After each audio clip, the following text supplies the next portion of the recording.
My name is May Lilly, and I am 34 years old. On the morning of my college graduation, my father sat at our kitchen table, took a sip of black coffee, and told me not to embarrass the family by showing up to the ceremony.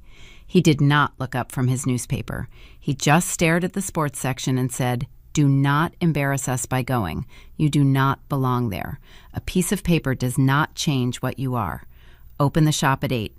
The Reynolds account needs their copper fittings pulled by noon." He thought I was a delusional clerk playing a pathetic game of dress-up. He thought I was headed to the industrial park to unlock the rusted doors of Lilly Supply Company, the failing HVAC business he had spent a decade running into the ground. What he did not know was that zipped inside a dark canvas duffel bag in the trunk of my 10-year-old Honda Civic was a graduation gown. What he did not know was that while he slept, I had spent the last 7 years mapping out my exit. 3 hours later, the silver-haired provost of the university leaned into a microphone and announced the valedictorian of the business college. The arena erupted. 10,000 people clapped. And standing in the back concourse, held behind a velvet rope by 2 security guards, my father and my older brother Trent watched the girl they treated like a servant walk across the stage to take the podium. Welcome back to Revenge Order. This is where we share stories of quiet resilience, family justice, and the moments when the truth finally comes to light. Before we get into how I dismantled my father's empire from the inside out, drop a comment below and tell me how old you are. It is always fascinating to see the different generations tuning in. To understand how a girl forbidden from reading managed to secure a seat in the front row of an elite graduating class, you have to go back to a Tuesday afternoon 6 years earlier. I was 16 years old. I had a perfect grade point average, a locker full of advanced placement textbooks, and a plan to study data analytics. My father had a different plan. He walked into my high school principal's office wearing his work boots and a grease-stained jacket. He did not ask for a meeting. He sat down in the leather chair, pulled a crumpled withdrawal form from his pocket, and slid it across the mahogany desk. The principal looked confused. He pointed out my test scores, my attendance, my potential. My father shook his head. "College is wasted on girls," he said. He needed free labor. Lilly Supply Company was bleeding money. Inventory was lost, invoices were stacked in milk crates, and vendors were demanding payment. Instead of fixing his business model, my father decided to cut overhead by replacing his warehouse staff with his teenage daughter. The contrast in our house was not hidden. While I was pulled out of school to sweep concrete floors and catalog PVC pipes, my older brother Trent was enrolled in a private prep academy across town. Trent got a new Jeep Wrangler for his 17th birthday. I got a heavy canvas work apron and a set of keys to the loading dock. My father was terrified of his own mediocrity. He masked his failures by coddling his son, the visionary, and suppressing his daughter, the cheap labor. I remember my first full shift at the shop.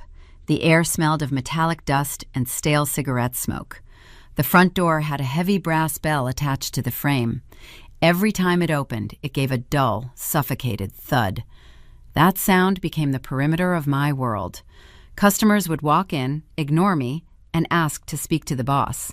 My father would emerge from his back office, slap them on the shoulder, and bark orders at me to fetch their supplies.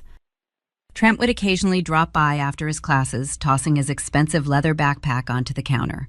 He would complain about how hard his macroeconomics teacher was, grab $20 from the cash register for lunch, and leave. I would stand there, my hands black from handling copper wiring, and watch his Jeep kick up gravel as he drove away. I did not cry. Crying was a currency I learned not to spend around my father. Tears were just proof that his system was working. Instead, I started watching the electronics scrapyard behind the industrial park. Local businesses dumped their broken hardware there. Cracked monitors, fried motherboards, frayed charging cables. I started taking my lunch breaks by the dumpsters. I dug through the bins, hiding the salvaged parts inside empty HVAC boxes. I realized early on that screaming matches would not save me. Only leverage would. And leverage required an education. The transition from honors student to warehouse labor did not happen with a grand announcement. It happened with the toss of a heavy canvas apron onto my mattress. My father stood in my doorway that Tuesday evening, his silhouette blocking the hallway light. "Put it on," he said. "The freight truck is arriving in 20 minutes. You are on the loading dock." I looked at the geometry textbook open on my desk. I closed it. I put on the apron. The fabric was stiff, smelling of engine grease and damp cardboard. That was the end of my sophomore year. Lilly Supply Company was a monument to stubbornness. The warehouse was 30,000 square feet of corrugated steel, baking in the North Carolina summers and freezing in the winter months. While our competitors tracked their inventory using digital barcodes and cloud software, my father insisted on carbon copy invoice pads. He kept customer accounts in rusted filing cabinets. He trusted paper. He did not trust machines.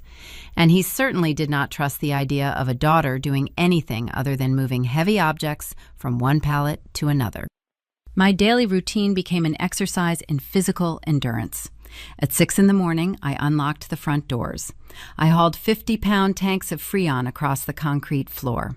I organized brass fittings, electrical contactors, and industrial capacitors until my fingernails were packed with black grime and my knuckles were perpetually bruised. My father spent his days sitting in a glass-walled office at the back of the shop, drinking coffee and complaining to his vendors about the declining economy. He was a man terrified of his own fading relevance. The business was sinking, losing contractors to modern suppliers who could guarantee next-day delivery. Instead of adapting, my father chose to rewrite his reality. He needed a king to inherit his dirt kingdom. That king was my older brother, Trent. Trent was 18. While I was stacking fiberglass insulation and coughing up warehouse dust, Trent was walking around in a navy blue blazer with a prep school crest embroidered on the chest pocket. My father had taken out a second mortgage on our family home to pay the tuition. When Trent turned 17, a brand new Jeep Wrangler appeared in the driveway. The financial hypocrisy was not something my father tried to hide. It was the governing law of our house. Trent would drop by the shop on Friday afternoons. He never wore an apron. He never lifted a box. He would lean against the front counter, tapping the keys to his Jeep, and tell my father about the networking events the prep school hosted.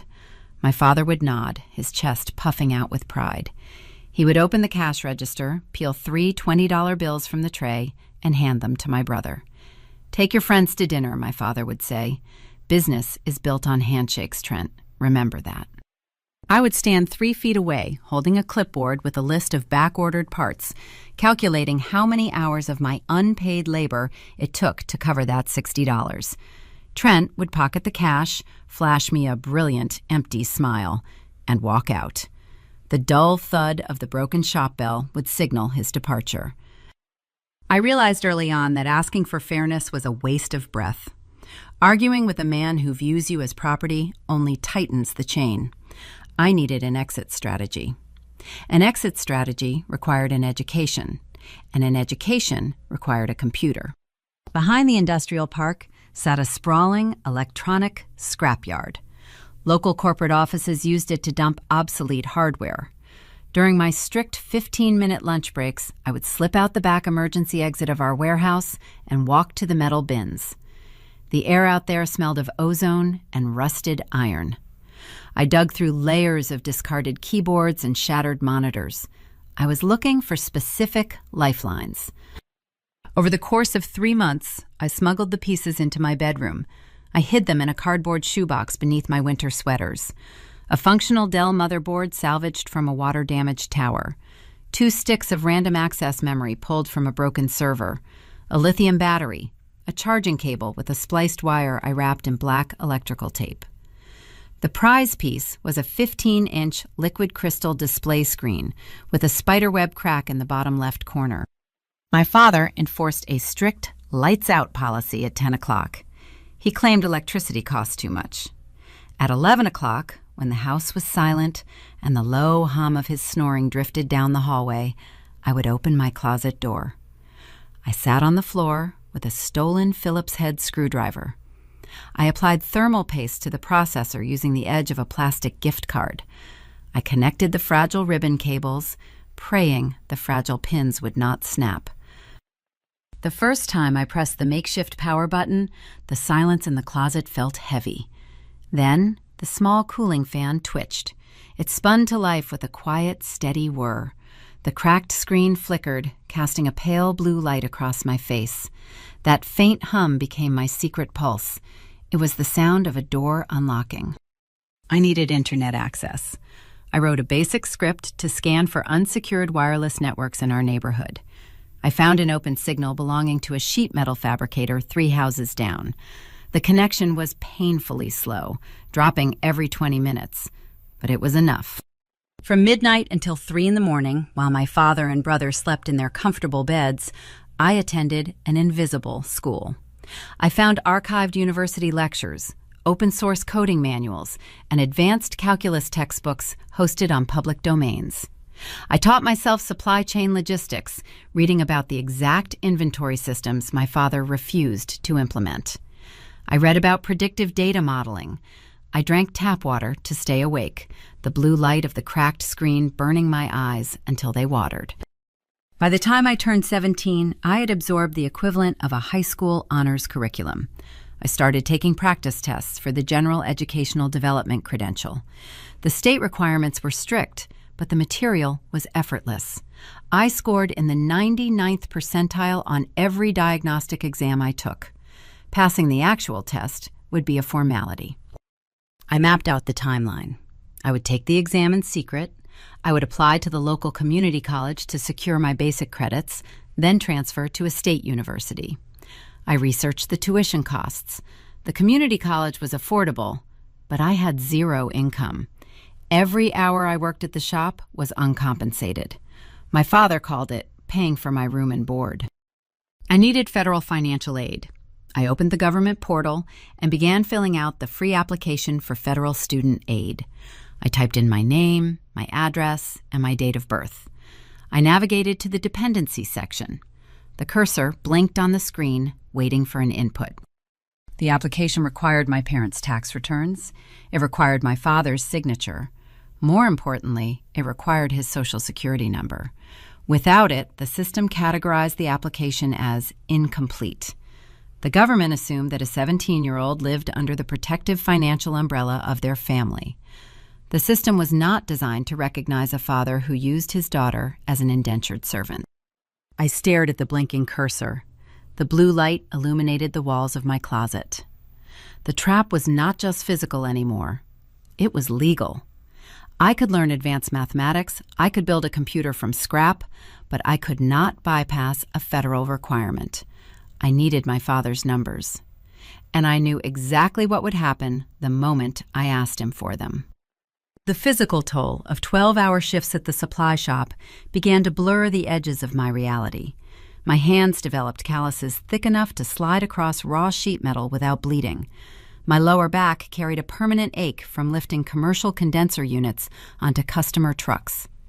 Yet, every night at midnight, the exhaustion vanished. I would open my closet door, boot up the salvaged laptop, and enter a world governed by predictable outcomes and clean variables. To improve my internet connection, I bypassed the weak router of the neighboring sheet metal fabricator. I wrote a script to crack the administrative password of my father's warehouse network. I masked my local internet protocol address, routing my midnight study sessions through his business account. He paid the monthly broadband bill. He unknowingly funded my education. 6 months after I rebuilt the computer, I scheduled my high school equivalency exam. I forged a sick day, telling my father I had a high fever. While he grumbled and left for the shop, I walked 3 miles to the nearest transit stop and rode a city bus into the commercial district. The testing facility was a windowless room with fluorescent lights humming above rows of plastic desks. The environment was sterile, quiet, and perfect. The state required a passing score in 4 subjects to grant the credential. I finished the mathematics section in 20 minutes. When the official results arrived in my encrypted email inbox 2 weeks later, the numbers validated my unseen labor. I scored in the highest percentile achievable across every category. I held the digital equivalent of a high school diploma. The next logical step was enrollment. The local community college offered an exceptional associate degree program in data analytics. The tuition was reasonable, but my bank account balance was zero. Every dollar I generated at the warehouse went directly into my father's cash register. To afford the classes, I needed a federal grant. To secure that funding, I needed to submit the free application for federal student aid. I printed the document at the local public library. It was 4 pages of dense, bureaucratic text. The highlighted fields demanded parental income details, adjusted gross income from the previous tax year, capital gains information, and a Social Security number. I approached my father on a Sunday evening. He was sitting in his recliner in the living room, watching a stock car race on the television. An empty beer bottle rested on the end table beside him. I stepped into his line of sight, holding the printed application. "I passed my equivalency exam," I said. "I want to take night classes at the community college. I need you to fill out the parental section of this form." He did not mute the television. He kept his eyes on the screen for a long moment before turning his head. He looked at the papers in my hand, then looked at my face. A low, gravelly chuckle started in his chest. He reached out and took the application from my grasp. He did not read a single word. His thick fingers gripped the top edge of the paper. With one smooth, practiced motion, he tore the stack down the center. He dropped the severed halves onto the living room carpet. "There is a shipment of copper piping sitting on the loading dock," he said. "Go unload it before it rains. You are scheduled for a double shift tomorrow." I looked down at the shredded pages on the floor. I did not bend down to pick them up.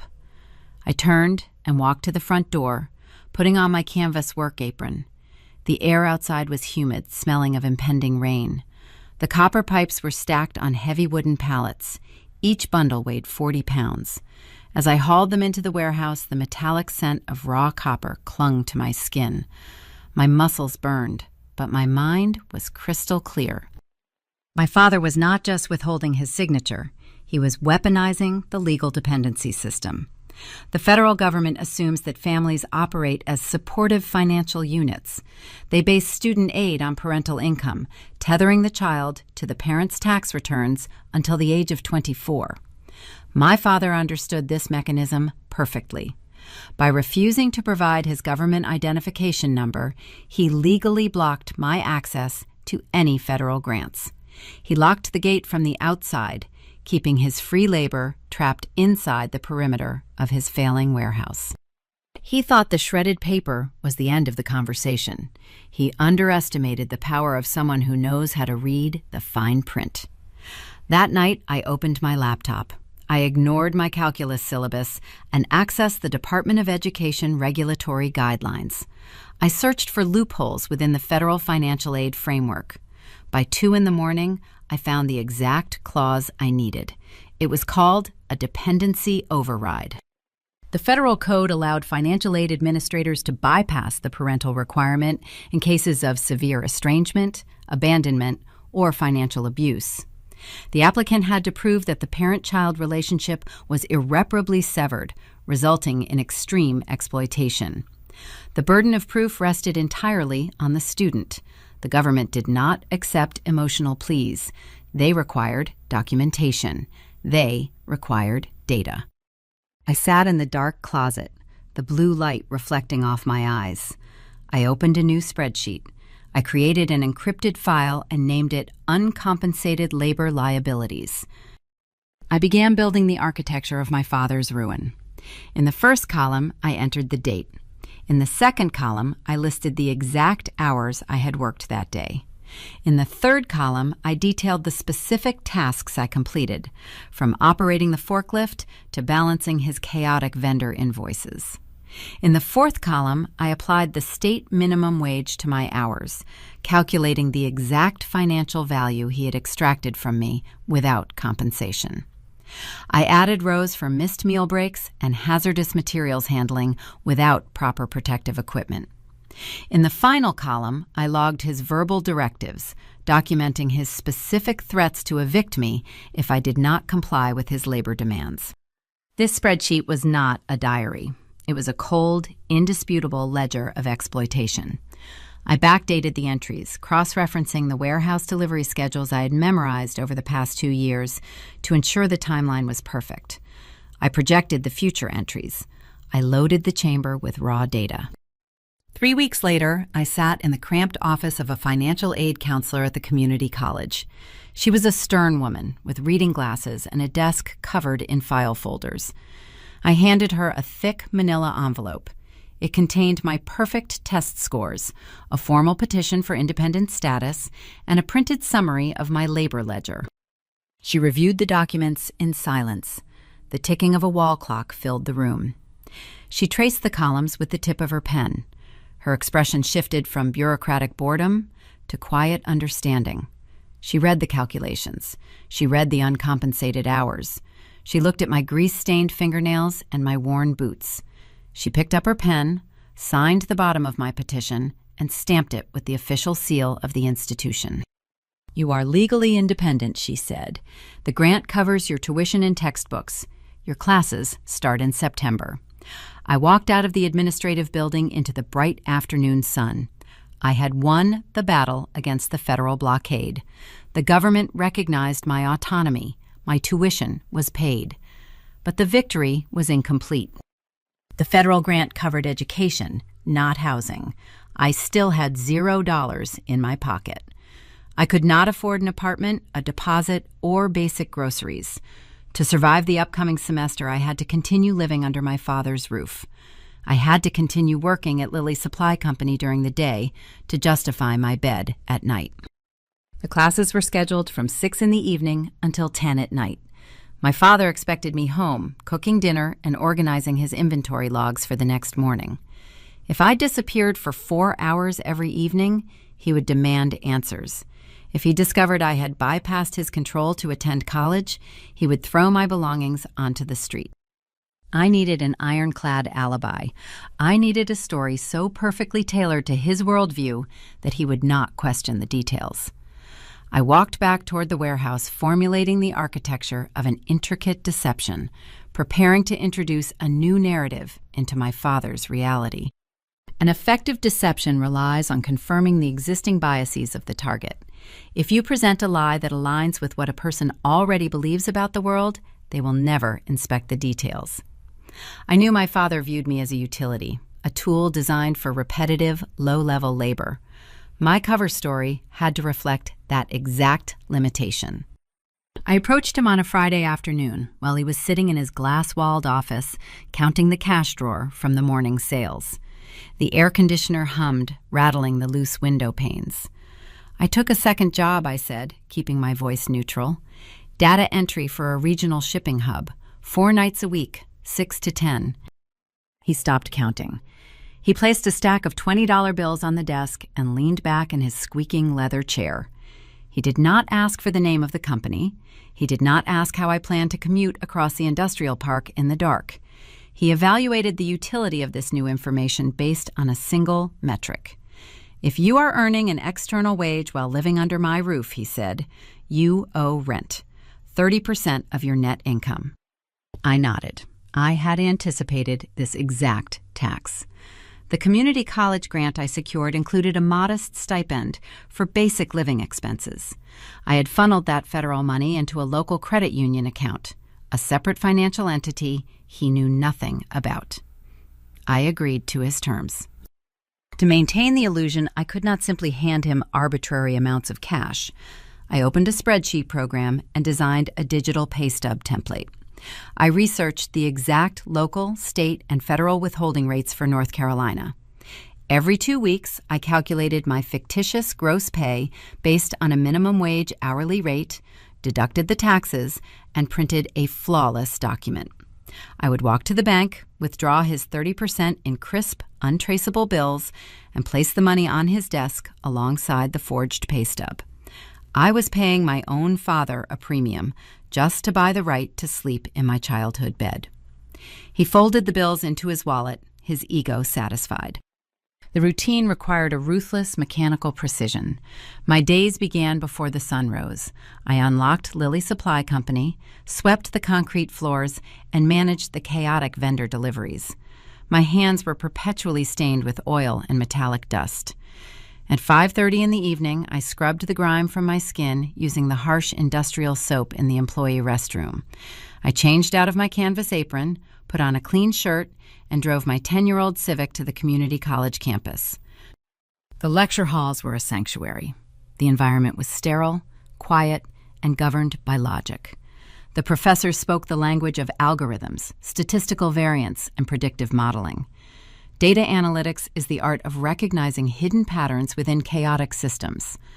I possessed a distinct advantage over the traditional students sitting beside me. They were learning theory from textbooks. I was living inside a broken system every single day. I viewed my father's failing warehouse not just as a prison, but as a live data set. I absorbed the coursework rapidly, translating abstract mathematical models into practical applications. By 10:30 at night, I would return home. The house was usually dark. I would retreat to the kitchen, open my salvaged laptop on the Formica table, and complete my assignments until 2 in the morning. The margin for error was razor thin. The physical and mental strain began to pull at the edges of my focus, and in mid-November, the system almost collapsed. The air outside had turned crisp, freezing the condensation on the kitchen windows. It was 2 in the morning. The only sound in the room was the low hum of the refrigerator compressor. My laptop was open, running a complex multivariate regression model for my midterm project. Lines of code cascaded down the cracked screen in a rapid sequence. Then, the floorboards groaned in the hallway. The sound of heavy, unhurried footsteps echoed through the silent house. My father was awake. He was walking toward the kitchen. I had planned for this vulnerability. I knew that hiding a laptop in a panic would generate noise and draw immediate suspicion. Instead of scrambling, I executed a premeditated protocol. I pressed a single key combination, plunging the screen into total darkness. I slid a cheap, dog-eared paperback book across the table, positioning it perfectly over the closed laptop lid. The title printed in bold letters across the cover read, "Introduction to Secretarial Bookkeeping." My father walked into the kitchen, rubbing the sleep from his eyes. He wore a faded undershirt and flannel pants. He stopped near the doorway. He looked at me, sitting alone in the cold room, and then his gaze drifted down to the table. The tension hung in the stale air. I slowed my breathing, keeping my hands resting loosely on my lap. If he asked me to move the book, the deception would end. The laptop would be exposed. The forged pay stubs, the federal grant, the nightly escapes to the campus would all unravel in an instant. He took a step forward, leaning over the table. He squinted at the cover of the paperback. A slow, satisfied smirk spread across his tired face. "Bookkeeping," he muttered. His voice was thick with sleep and patronizing approval. "Good. You keep your head down and learn how to file. You will make Trent a decent secretary one day." He reached out and patted the top of my head. It was a heavy, degrading gesture, intended to reinforce the hierarchy of the room.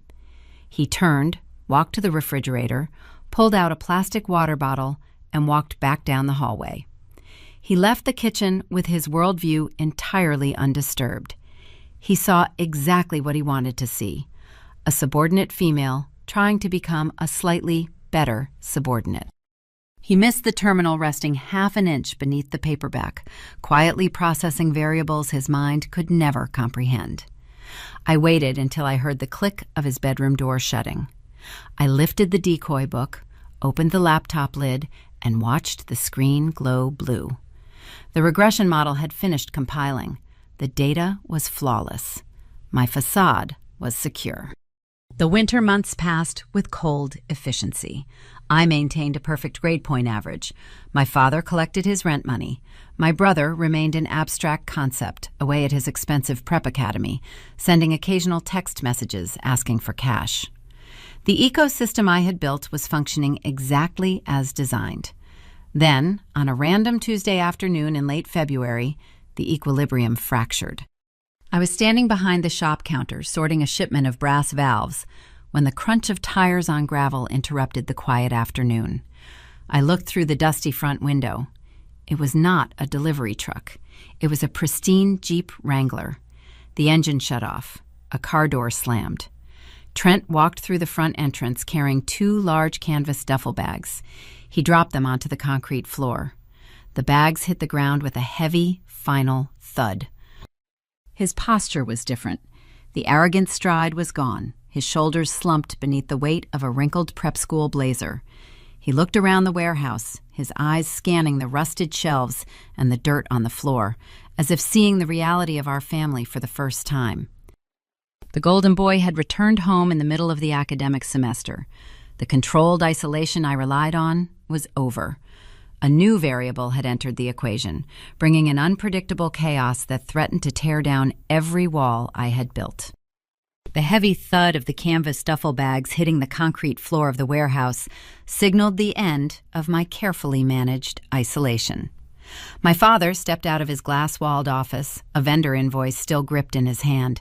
He stared at his son. Trent stood in the center of the dusty aisle, wearing a wrinkled blazer and an expression of practiced grievance. The explanation for his sudden return was a masterclass in shifting blame. Trent had not simply failed his courses at the prestigious prep academy. He had been formally dismissed for excessive absences and a catastrophic grade point average.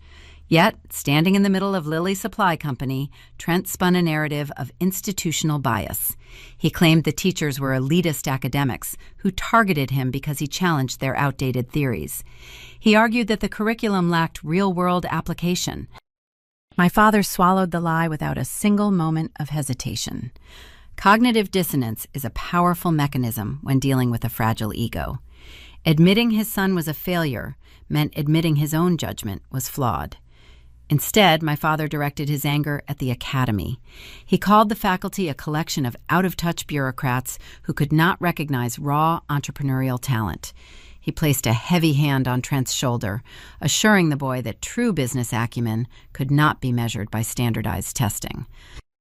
To save face within his social circle, my father immediately registered Trent in an online undergraduate program through a mid-tier state university. The public narrative was swiftly rewritten. Trent was not a dropout. He was transitioning to a flexible digital learning model so he could assume a larger managerial role in the family business. The reality behind closed doors was entirely different. Trent did not help manage the warehouse. He slept until noon, spent his afternoons playing video games in the living room, and completely ignored his virtual coursework. The fragile ecosystem I had built to protect my own education was now forced to accommodate a hostile, unpredictable variable. The breach occurred on a Thursday. I returned home from my community college classes, having maintained the illusion of my warehouse data entry job. I walked down the narrow hallway and opened my bedroom door. Trent was sitting on the edge of my mattress. The salvaged Dell laptop was resting on his knees. The screen glowed blue in the dim room, displaying my active student portal. He did not look up immediately. He scrolled through the syllabus for an advanced predictive analytics seminar, the rhythmic clicking of the touchpad echoing in the quiet space. Finally, he closed the browser window and looked at me. A slow, predatory smirk stretched across his face. Introduction to Multivariate Regression, he read aloud, tasting the academic phrasing. That does not look like regional shipping hub data entry. I stood in the doorway, my heart rate elevated, but I kept my face entirely neutral. I did not rush forward to snatch the machine. Any display of panic hands the opponent immediate leverage. I evaluated his posture. He was not angry. He was delighted. He had stumbled upon a weapon, and he was eager to test the trigger. You were enrolled in college, he continued, setting the laptop on the bedside table. Dad thinks you are earning rent money at a shipping warehouse. If I walk down the hall right now and tell him you are using his electricity to run a secret academic operation, he will throw your clothes onto the front lawn tonight. His assessment of the situation was flawlessly accurate. My father would view my hidden education not as an achievement, but as an unforgivable act of insubordination. The resulting eviction would shatter my carefully constructed life. I would lose my housing, my internet access, and my ability to complete the semester. "What is the price of your silence?" I asked. My voice was flat, revealing no emotional distress. Trent's smirk widened. He leaned back against the wall, crossing his arms over his chest. "My online modules are tedious," he said. "You are clearly a high-functioning academic. You will complete my coursework, you will take the weekly quizzes, participate in the mandatory discussion boards, and write the essays. If my grade point average drops below a B-, or if you refuse, Dad finds out about your little night shift." He was dictating the terms of my surrender. He assumed my silence was a sign of total submission. I calculated the variables. A confrontation would result in immediate destruction. Compliance would buy me time. I nodded once.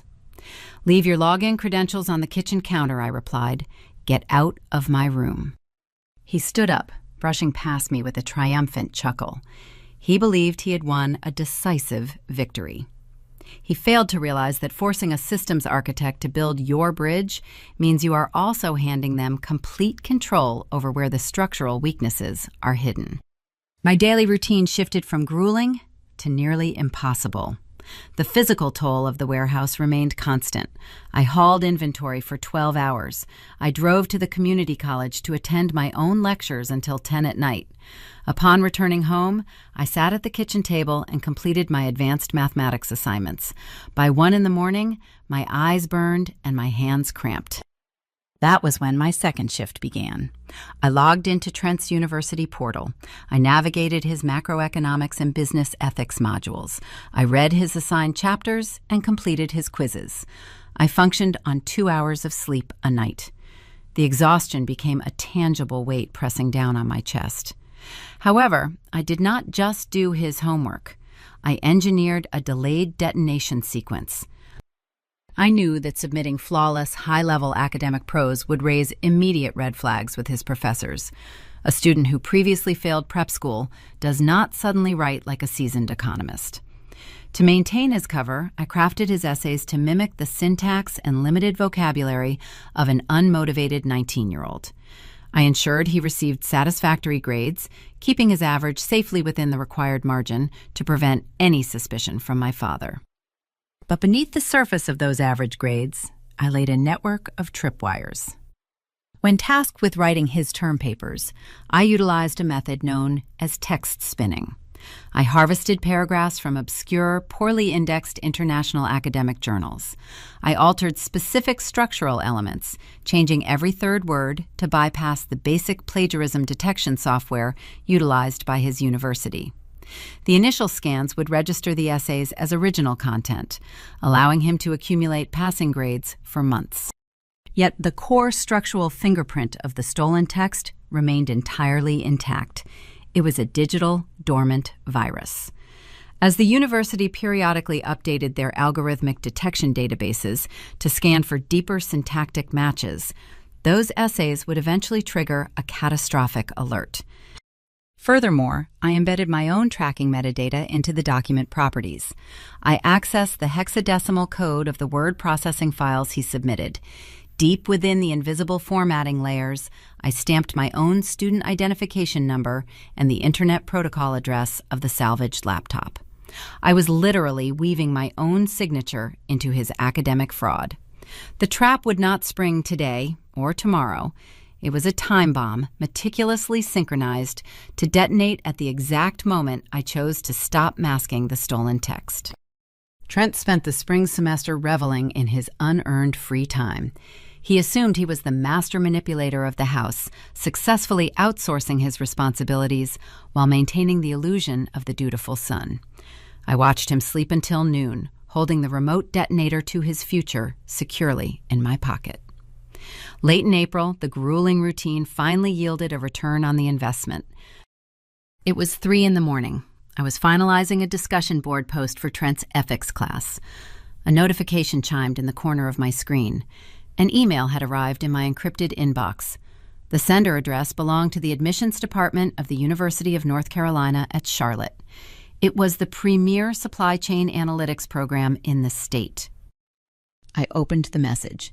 The text was formal and concise. It was an official letter of acceptance into their 4-year Bachelor of Science program. The screen cast a pale blue light across the dark kitchen. My breathing slowed. The acceptance was tangible proof that my midnight labor possessed real value in the external world. A legitimate pathway out of the warehouse now existed. I scrolled down to read the enrollment instructions. The final paragraph outlined a strict deadline. To secure my seat in the upcoming fall cohort, the university required a non-refundable transfer deposit. The amount was $800. The deadline was 48 hours away. I closed the laptop lid. The silence of the house pressed in around me. I had secured federal grants for tuition, but grants did not cover administrative deposits. My current bank account, funded by my community college stipend, was nearly empty after paying my father his monthly rent. I needed capital immediately. I sat in the darkness, tracing the grain of the Formica table with my fingertips. A memory surfaced. When I was a child, before the warehouse consumed my life, I used to collect cash tips from helping the older delivery drivers load their trucks. Birthdays, holidays, and loose change were all deposited into a joint custodial savings account bearing my name. My father had opened it when I was 8 years old.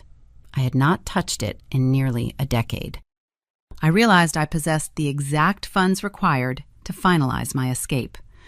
All I had to do was walk into the local bank branch the following morning and claim the money that legally belonged to me. The solution seemed perfectly straightforward. I had no way of knowing that the vault was already empty. The glass doors of the local credit union slid open with a quiet, mechanical hum. The air conditioning inside was sharp, smelling of floor wax and printed paper. I walked toward the teller line, holding a blue plastic debit card in my palm. The card was attached to a custodial savings account. A sensory memory surfaced as I stood on the carpeted floor. I was 8 years old, standing in this exact same lobby. I was wearing denim overalls, holding a crisp $10 bill. It was Tooth Fairy money, earned after losing my front bicuspid. I had proudly handed the bill to my father. He crouched down to my eye level, smiling, and told me he was putting it in a special vault just for me. He promised that if I worked hard and saved my coins, the bank would keep my future safe. Over the next decade, I deposited birthday checks, holiday cash from relatives, and the few crumpled dollars I earned helping older delivery drivers load their trucks. By my calculations, the account held a principal balance of roughly $8,000. It was more than enough to cover the transfer deposit for the university. I approached the teller, a young woman with a friendly smile, and handed her the blue card. I asked to withdraw $800 in the form of a cashier's check. She typed my name into her terminal. The rhythmic clacking of her keyboard slowed and then stopped. Her smile faltered. She looked at the computer screen, then looked back at me with an expression of polite confusion. "I am sorry," she said, her voice dropping to a sympathetic whisper. "The card is declining." I asked her to run the numbers again. I explained there had to be a routing error. The teller turned the monitor slightly so I could see the digital readout. The name at the top of the screen was mine. Below it, listed as the primary custodian, was my father's name. And at the bottom of the ledger, highlighted in bold black text, was the available balance: $12.04. The air in my lungs turned to ice. I did not ask the teller to check a third time. I asked her to print the transaction history for the past 90 days. She handed me 3 sheets of paper. I walked out of the bank, the automatic doors sliding shut behind me. I sat in the driver's seat of my Civic and read the ledger.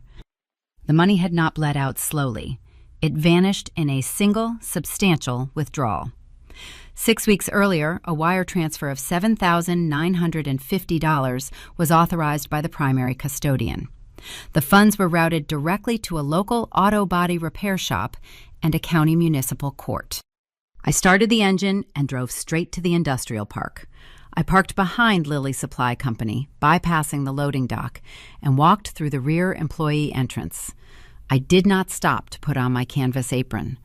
I walked down the narrow corridor and pushed open the door to my father's glass-walled office. He was sitting at his desk, eating a sandwich and looking at a supplier catalog. He glanced up, annoyed by the interruption. "Where is my money?" I asked. My voice was steady, betraying none of the adrenaline coursing through my veins. He put his sandwich down. He looked at the printed bank statements in my hand, and his annoyance morphed into a cold, defensive posture. He leaned back in his leather chair, crossing his arms over his chest. "It is family money, May," he said. "You live under my roof. You eat the food I buy. That account was in my name, too. You drained $8,000 to pay a municipal court and a body shop," I replied, reading the exact transaction codes from the paper. He sighed, shaking his head as if I were a child failing to understand a basic arithmetic problem. "Trent made a mistake," he said. "He had a few beers at a graduation party. He backed his Jeep into a parked police cruiser. The legal fees and the bumper replacement were due immediately. The judge was going to suspend his license." "You stole my savings to cover a drunk driving collision for your son," I stated. "Watch your tone," he snapped, his voice rising, filling the small office. "It was an emergency. Trent needs his vehicle to attend his networking events. He is the future of this business. What do you need $8,000 for anyway? Girls do not need a nest egg. You are going to end up marrying a contractor and managing his books." The family needed the cash. I made an executive decision.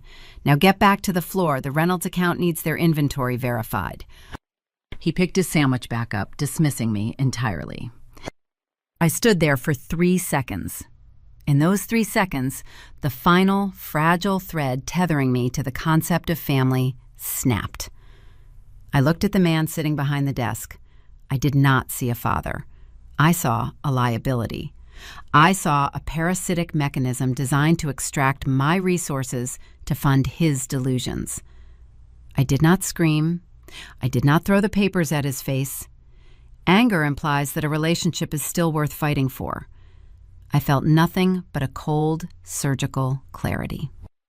I turned around and walked out of his office. I had 48 hours before the university revoked my acceptance. The deadline for the transfer deposit was absolute. Crying in my car would not print currency. Pleading with the admissions office over the telephone would only paint me as a disorganized, high-risk applicant. Institutions do not respond to emotional narratives. Institutions respond to documented evidence. I drove to the local public library. I paid $2 to use the public terminal. I accessed the county municipal court records database.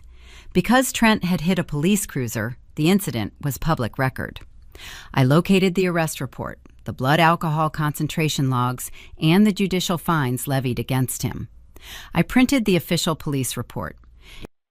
Next, I organized my bank statements. I highlighted the exact date of the massive withdrawal and drew a clean, straight line connecting it to the date the municipal court processed Trent's fines. The financial fingerprint was undeniable. Finally, I printed my academic transcripts from the community college. Page after page of perfect scores, flawless attendance, and commendations from my professors. I purchased a black presentation binder. I placed the transcripts in the first section. I placed the bank statements and the police reports in the second section. I drafted a concise, one-page executive summary outlining the exact nature of the financial theft, explaining that my custodial funds were liquidated without my consent to cover a felony-level property damage incident committed by a sibling. The next morning, I drove 50 miles to Charlotte. I parked on the sprawling campus of the university and walked into the Financial Aid Administrative Building. I did not ask for a regular counselor. I requested an immediate audience with the Emergency Hardship Committee, a board designed to handle catastrophic student crises. I sat in a small conference room across a polished wooden table from 3 university administrators. They expected a weeping, desperate student begging for a deadline extension. Instead, I slid the black binder across the table. My custodial savings were stolen 48 hours ago to cover a family member's legal fees resulting from a driving under the influence conviction, I told them, my voice projecting a calm, corporate rhythm. The evidence is tabbed in Section 2. I am an independent student with a flawless academic record, proven in Section 1. I am requesting an emergency grant to cover the transfer deposit and a full tuition waiver based on acute financial sabotage. I am a zero-risk investment for this institution. The data proves it. The lead administrator opened the binder. The room was silent except for the turning of pages. They read the police report. They reviewed the empty bank ledger. They examined my perfect grades. The contrast between the chaotic criminality of my household and the pristine, calculated presentation sitting in front of them was stark. The lead administrator closed the binder. He looked at his colleagues. They exchanged brief nods. He looked back at me, his expression a mixture of professional respect and quiet astonishment. "The deposit requirement is waived," he said.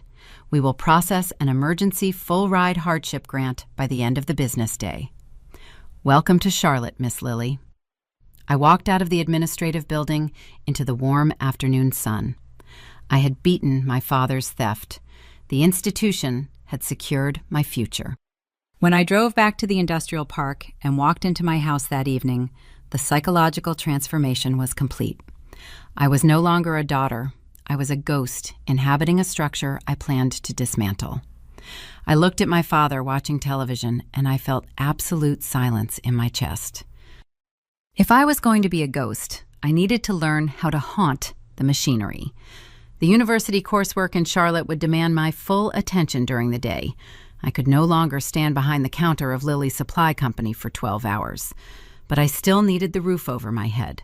I had to create a system where the warehouse operated flawlessly without my physical presence, allowing me to sit in a lecture hall 50 miles away while my father believed I was sweeping his floors. I opened my laptop and began writing the code that would steal his company right out from under him. The transition to a daytime university schedule presented a severe logistical hazard. My father expected my physical labor at Lilly Supply Company during regular business hours. I approached him in late August, standing in the doorway of his office. I informed him that the regional shipping hub had altered my data entry position to a daytime schedule. He frowned, his fingers tapping a pen against his desk as he calculated the lost utility of my presence. I quickly assured him I would still handle his inventory ordering and vendor routing during my early mornings and late evenings. He agreed, primarily because he coveted the 30% rent cut I continued to hand him every 2 weeks. He believed he was extracting maximum value from my existence. But I knew a few hours of manual sorting would not keep his chaotic operation afloat. The business required constant monitoring to prevent a total collapse. I needed a digital clone. I needed a framework that could process invoices, track copper wire shipments, and balance supply ledgers while my physical body sat in a classroom 50 miles away. I spent the final 3 weeks of August writing a complex Python script. It was a ruthless, elegant piece of architecture. I mapped every erratic variable of my father's business model. I wrote algorithms to track seasonal Freon demand based on regional weather patterns. I automated purchase orders for sheet metal, creating triggers that ordered new stock the moment our internal supply dropped below a specific threshold. I integrated a digital invoicing protocol that bypassed his rusted filing cabinets, routing payments directly to our regular vendors. I installed the program on the shop's main computer terminal during a quiet Sunday night shift. I set the execution commands to run silently in the background, requiring zero human input. Monday morning, the warehouse operated under a new paradigm.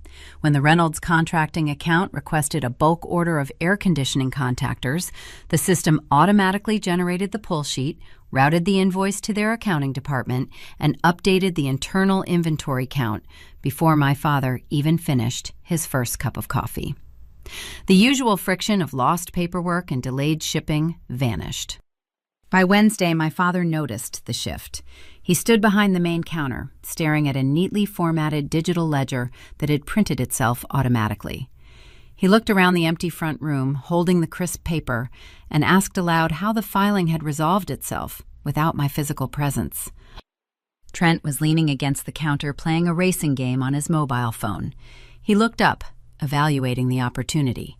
My brother possessed a distinct talent for claiming unearned victories. He slid his phone into his pocket and adjusted his posture, puffing out his chest. He told my father that he had spent the weekend analyzing the operational bottlenecks of the warehouse. Trent claimed he had outsourced the logistics programming to a freelance development team in Eastern Europe. He used corporate buzzwords he had memorized from internet articles, mentioning cloud integration, automated synergy, and cost-effective delegation. My father looked at Trent as if the boy had just invented electricity. He walked around the counter and clapped my brother on the shoulder, his face glowing with deep validation. "This is what I have been talking about," my father said, his voice thick with pride. "Vision. You do not sweat in the dirt if you know how to build a machine to do it for you. You are a natural executive, Trent. The prep school might not have understood your methods, but I always knew you had the mind of a chief executive." I was not in Eastern Europe. I was sitting in the third row of an advanced predictive analytics seminar at the University of North Carolina at Charlotte. The lecture hall smelled of dry erase markers and expensive roasted coffee. The professor, a former corporate logistician, was detailing the mathematics of supply chain vulnerabilities to a room of 50 students. I wore a clean sweater, my heavy work boots hidden beneath a polished wooden desk. The environment was rigorous, demanding, and built on verifiable metrics. My salvaged laptop was open on my desk. Half the screen displayed complex statistical models for my coursework. The other half displayed a secure, encrypted terminal connection. The terminal showed a live feed of the Lilly Supply Company servers. I watched lines of green text scroll down the black window. Order confirmed. Invoice routed. Inventory updated. I was the overseas development team. I was the machine. I was saving my father's business from the third row of an elite university classroom, typing silent commands while he praised his golden sun 50 miles away. The irony extended far beyond the immediate deception. It became the foundation of my academic output. Every senior in the analytics program was required to submit a capstone thesis. It was a comprehensive project demonstrating the ability to identify and solve a real-world data crisis. Most students relied on theoretical models or sanitized corporate case studies provided by the faculty. I had live access to a structural disaster.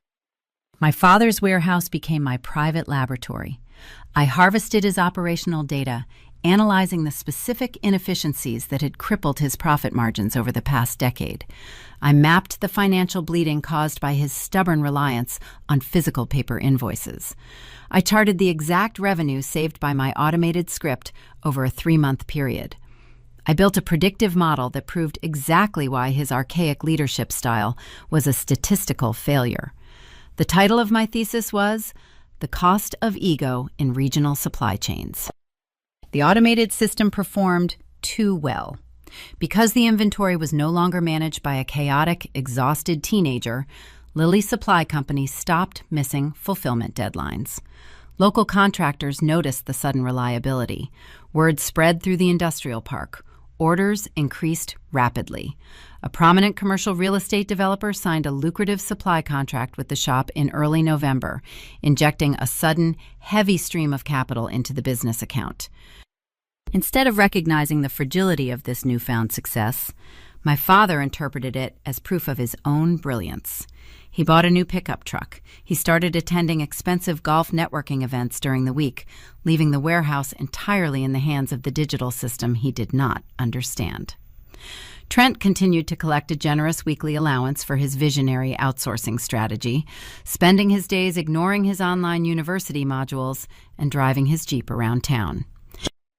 The sudden influx of capital made my father arrogant. He began to view his dirt kingdom as an expanding empire, and every expanding empire requires a permanent underclass to maintain the foundation. He noticed that I was rarely at the shop during the day, assuming my fictitious data entry job was consuming all my time. He decided my external employment was an unnecessary distraction. He wanted his clerk back on the floor, full-time, under his absolute control. On a cold evening in early December, the temperature dropping below freezing, I returned home from Charlotte. The house was quiet, but the lights in the kitchen were burning bright. My father was sitting at the kitchen table. He was not reading the sports section. He was wearing his reading glasses, staring at a stack of heavy legal documents. A silver pen rested next to the paperwork. He looked up as I walked into the room, his expression locked into a chilling, benevolent smile. He pointed to the empty chair across from him. He said he had been thinking about my future. He said the business was growing, and he needed loyal personnel to handle the manual labor. He tapped the thick stack of paper with his index finger, his smile never wavering, preparing to present a permanent solution to keep me exactly where he believed I belonged. The stark fluorescent lighting of the kitchen reflected off the thick stack of legal paper resting on the Formica table. My father removed his reading glasses, folding the arms carefully before placing them beside his silver pen. His posture radiated a deep, unearned confidence. He felt he was holding the winning hand in a game I did not even know we were playing. "Sit down, May," he said. The tone was generous, patronizing, the exact cadence a benevolent king uses when bestowing a meager scrap of land upon a peasant. I pulled out the chair and sat. My heavy boots rested flat on the linoleum floor. I did not take off my coat. The temperature inside the house was cold, but the chill radiating from the man across the table was sharper than the December wind. He slid the document toward me. The title was printed in heavy black ink at the top of the first page: Employment Agreement and Binding Labor Commitment. I recognized the formatting immediately. He had used a cheap online legal template, filling in the specific parameters himself. "The shop is expanding," he began, leaning back in his chair. "Trent's overseas developers streamlined the digital side of things, but the physical reality of the warehouse requires a reliable foundation. A growing empire needs loyal soldiers on the floor. I know your data entry job pays the bills, but it is a dead end. You are a Lily. Your duty is to this family." I looked down at the contract. I scanned the first page. The terms were draconian. The document stipulated a mandatory 10-year term of employment at Lilly Supply Company. My title was listed as Senior Inventory Clerk. The compensation clause was staggering in its audacity. He offered a flat weekly stipend that calculated to roughly 30% below the legal state minimum wage. He had included a housing deduction clause, effectively formalizing the illegal rent he was already extracting from me.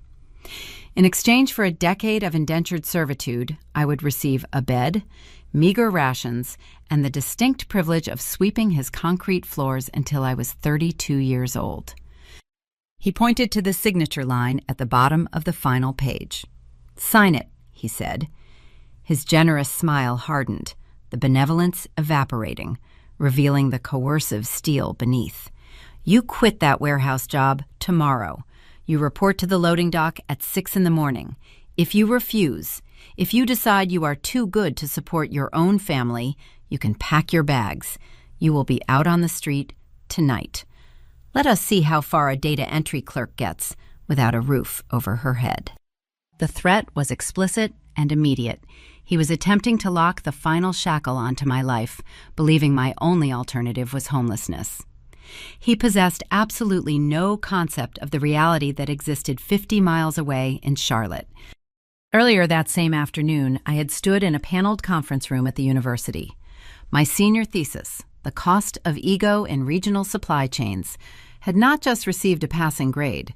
The predictive modeling within my analysis identified catastrophic failure points in traditional logistics structures. The university faculty submitted my work to a national symposium on industrial data metrics. My thesis won the top regional award. The recognition brought more than a certificate. It attracted corporate attention.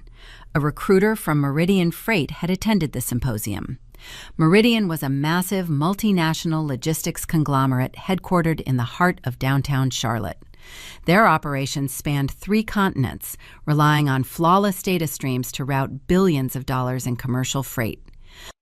The recruiter approached me after my presentation. She did not offer me an internship. She did not ask me to fetch coffee. She handed me an embossed, heavy stock paper folder. Inside was a formal offer letter for the position of lead external auditor. The starting salary was $130,000 a year, accompanied by a comprehensive benefits package and a signing bonus. There was only one contingency. The offer was officially executable upon the successful completion of my bachelor degree. Graduation was exactly 3 months away. I looked at the cheap 10-year slavery contract resting on the kitchen table. I thought about the heavy stock offer letter from Meridian Freight hidden securely in my backpack. The juxtaposition of my two realities was jarring. I held the keys to a corporate executive suite, yet I was sitting in a freezing kitchen, being threatened with eviction by a man whose entire business was currently functioning only because of the Python script I wrote in a closet. The walls of the trap were closing in from both directions. If I refused to sign my father's document, he would throw me out into the freezing winter night. I had no savings. The university emergency grant covered tuition, but I still needed a physical address to finish the final 90 days of my academic career. I could not sleep in my Honda Civic while completing high-level predictive modeling exams. I needed the house. I needed the quiet. I needed 3 more months. However, if I signed the paper, he would enforce the daily manual labor at the shop. The physical demands of the warehouse would make attending my daytime university lectures impossible. I would fail my final semester. The Meridian Freight offer would vanish. My father tapped the silver pen against the table. I do not have all night, May. Pick up the pen, commit to the family, or pack your bags. He believed he had cornered a rat. He failed to realize he was attempting to cage a predator. I needed to buy time. I needed to paralyze his authority without triggering an immediate eviction. I could not fight him with logic or emotion. I had to use the one weapon in this house that wielded absolute destructive power. I had to detonate my brother. For the past 8 months, I had faithfully completed Trent's online university modules. I had navigated his business ethics courses and his macroeconomics seminars. I had maintained his grade point average exactly where he demanded. But I had also woven my digital signature into his academic fraud, spinning text from obscure journals and planting metadata traps deep within his submitted essays. The trap was fully armed. It just needed a trigger. I looked across the table at my father. I reached out and picked up the silver pen. I did not uncap it. I rolled the smooth metal between my fingers, letting the silence stretch, calculating the precise angle of my counterattack. I need 24 hours to review the stipulations regarding the housing deductions, I said. My voice was calm, projecting the hesitant caution of a defeated subordinate. It is a 10-year commitment. I just want to read the fine print before I sign my life away. He smirked, leaning back in his chair. He perceived my request for time as a final, pathetic attempt to cling to my independence before inevitable submission. He enjoyed the power dynamic. He wanted to savor the victory. "You have until tomorrow night," he declared, picking up his reading glasses. "If that signature line is empty by dinner, you are gone." He stood up and walked down the hallway toward his bedroom. I sat alone in the kitchen. The refrigerator compressor hummed. I set the silver pen down next to his fraudulent contract. I opened my backpack, pulling out my salvaged laptop. The screen booted up, casting its familiar blue light across the linoleum. I accessed Trent's student portal for the final time. He had a major term paper due for his senior ethics seminar at midnight. I opened the word processing file I had prepared for him. I highlighted the spun text, the paragraphs I had carefully altered to evade the basic detection algorithms. I pressed a single key, stripping away my protective coding. I restored the stolen text to its exact original format, ensuring the plagiarism software would recognize it as a direct, unedited copy of a copyrighted academic journal. I left my embedded tracking metadata untouched, proving the file was generated on an unauthorized machine. I clicked Submit. The loading bar filled the screen. The file transferred to the university's servers. The digital confirmation receipt appeared. The fuse was lit. The blast radius would consume Trent's academic career, his leverage over me, and my father's fragile ego. I closed the laptop lid, slipped the machine back into my bag, and walked to my bedroom. I had exactly 24 hours before the shockwave hit the house. The speed of institutional judgment is often terrifying when it catches you unprepared. Universities rely on automated academic integrity software that functions without empathy or hesitation. These programs scan millions of documents globally in a matter of seconds. When I submitted the unedited, stolen text through Trent's portal, I knew the algorithmic flag would be immediate. The human review process would take slightly longer, but the outcome was a mathematical certainty. The following afternoon, I returned from my classes in Charlotte. The drive back to the house was quiet. I parked the Civic in the driveway and walked up the front steps. Before I even turned the key in the lock, I heard the shouting. The sound vibrated through the thin walls of the house. It was not the usual low grumble of my father's complaints. It was a chaotic, panicked screaming. I pushed the front door open. The living room was a scene of total collapse. Trent was pacing back and forth across the carpet, holding his mobile phone in front of him like a ticking explosive. His face was drained of color, his breathing shallow and rapid. My father stood near the television, his hands gripped into fists, staring at his son in disbelief. An electronic notification had arrived in Trent's email inbox an hour earlier. It was not a warning. It was a formal decree of expulsion. The University Academic Conduct Committee had reviewed the term paper. The detection software registered an 87% direct match with a copyrighted International Economics Journal.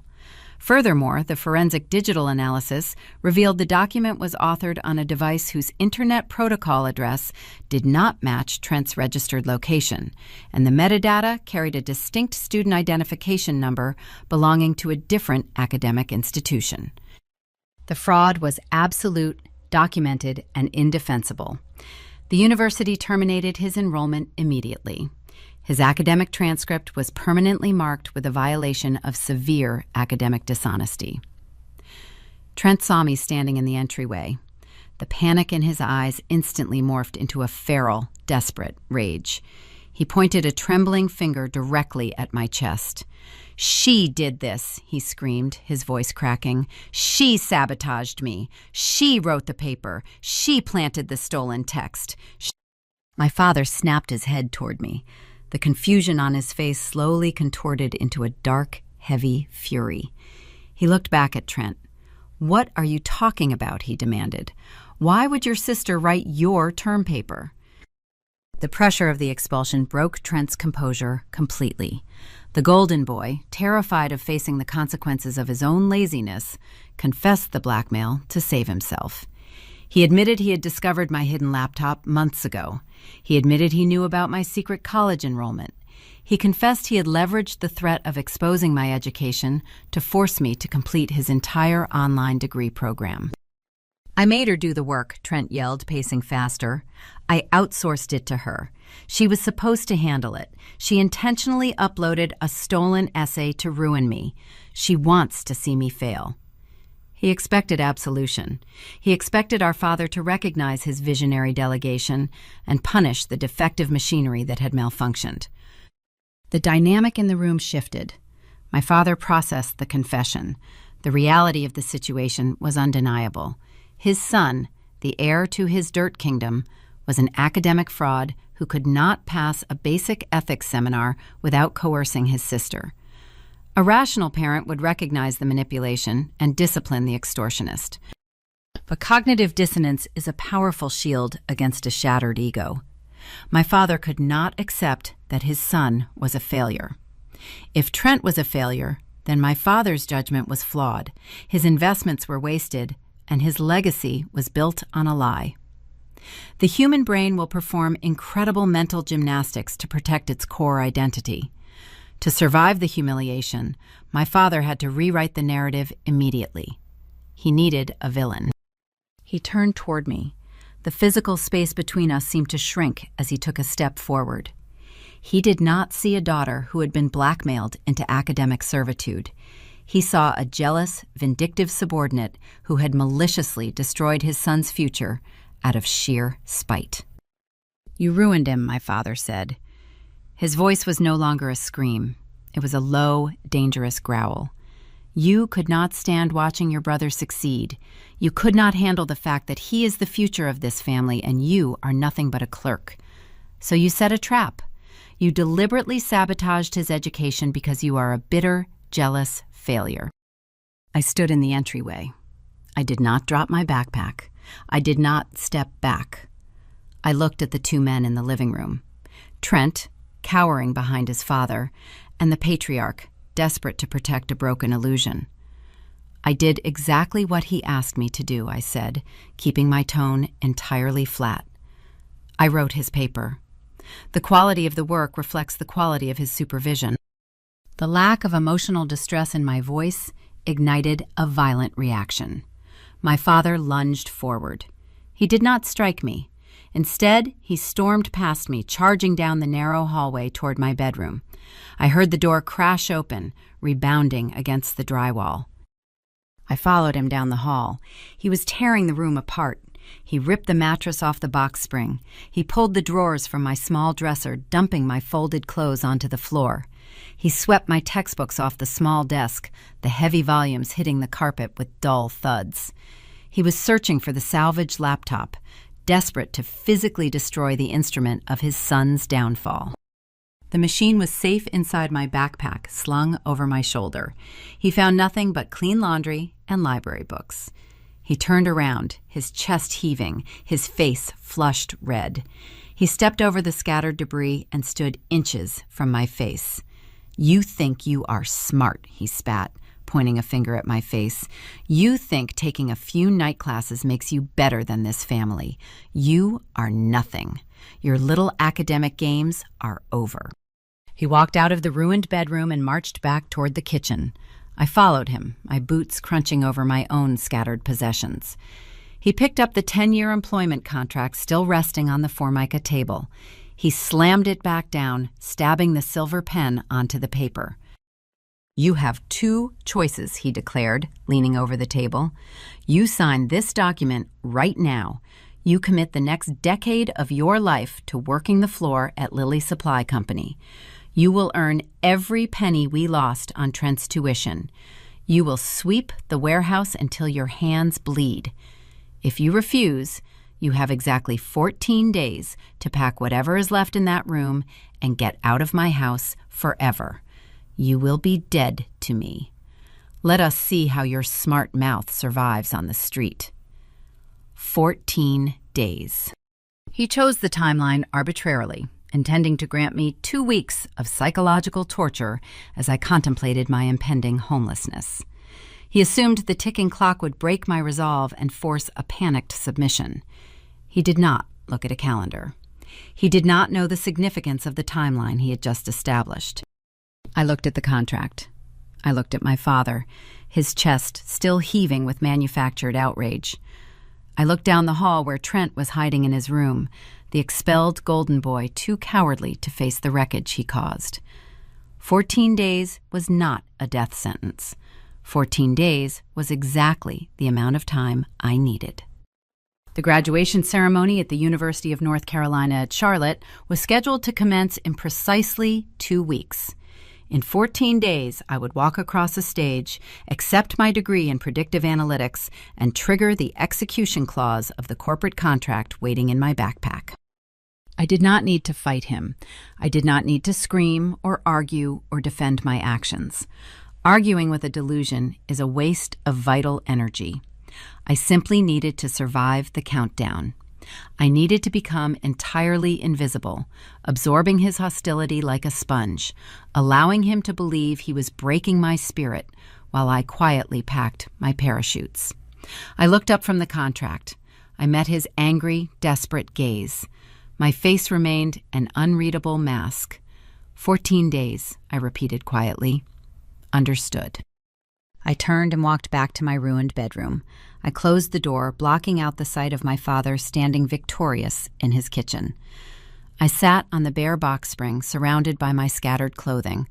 I opened my backpack, pulled out the salvaged laptop, and began to chart the final sequence of my extraction. The explosion had cleared the path. Now I just had to walk out of the blast radius without making a sound. The countdown to my eviction operated under a heavy, suffocating silence. It was day 10 of the 14-day perimeter my father had established. The house functioned as a holding cell. I moved through the rooms like a shadow, avoiding floorboards that creaked, keeping my interactions limited to brief nods. My father believed the silence was a symptom of my despair. He thought I was spending my days at the regional shipping warehouse, working grueling extra shifts to save a few meager dollars before the inevitable reality of homelessness set in. In the evenings, he would sit in his worn recliner, watching television with a smug, satisfied posture. He was waiting for the psychological weight of the deadline to break my resolve. He expected me to crawl to the kitchen table on the final night, weeping, ready to sign his decade-long labor contract. Trent had regressed entirely. Stripped of his prep school identity and expelled from his online university, the golden boy spent his days slumped on the living room sofa. He wore stained sweatpants, staring blankly at video games, avoiding eye contact with both of us. The illusion of his visionary business acumen had evaporated, leaving behind a hollow, unmotivated 19-year-old. The contrast between their stagnation and my hidden momentum was stark. I spent my mornings securing a small, affordable studio apartment in the city using the signing bonus from Meridian Freight, and my afternoons finalizing my academic records. The collision occurred on a Tuesday afternoon, exactly 4 days before the university commencement ceremony. I parked my Honda Civic in the driveway. The North Carolina spring was turning warm, the humidity rising from the asphalt. I walked up the concrete steps and pushed the front door open. The usual background noise of the television was absent. The living room was empty. A distinct, rigid tension hung in the stale air, the kind of atmospheric shift that precedes a severe weather event. I set my keys on the entry table and walked down the short hallway toward the kitchen. My father and my brother were sitting at the Formica table. They were not speaking. They were staring at a single object resting in the center of the table, positioned between a plastic salt shaker and a stack of unpaid utility bills. It was a heavy envelope made of thick, cream-colored parchment. The top edge was torn open, jagged and uneven. A gold foil seal was stamped on the back flap, catching the harsh light of the fluorescent kitchen bulb. I recognized the seal immediately. It was the official crest of the University of North Carolina at Charlotte. I stopped in the doorway. My father looked up. The color had drained from his face, leaving a sick, pale gray across his cheeks. His breathing was shallow. He reached out with a trembling hand and picked up the folded letter resting beside the torn envelope.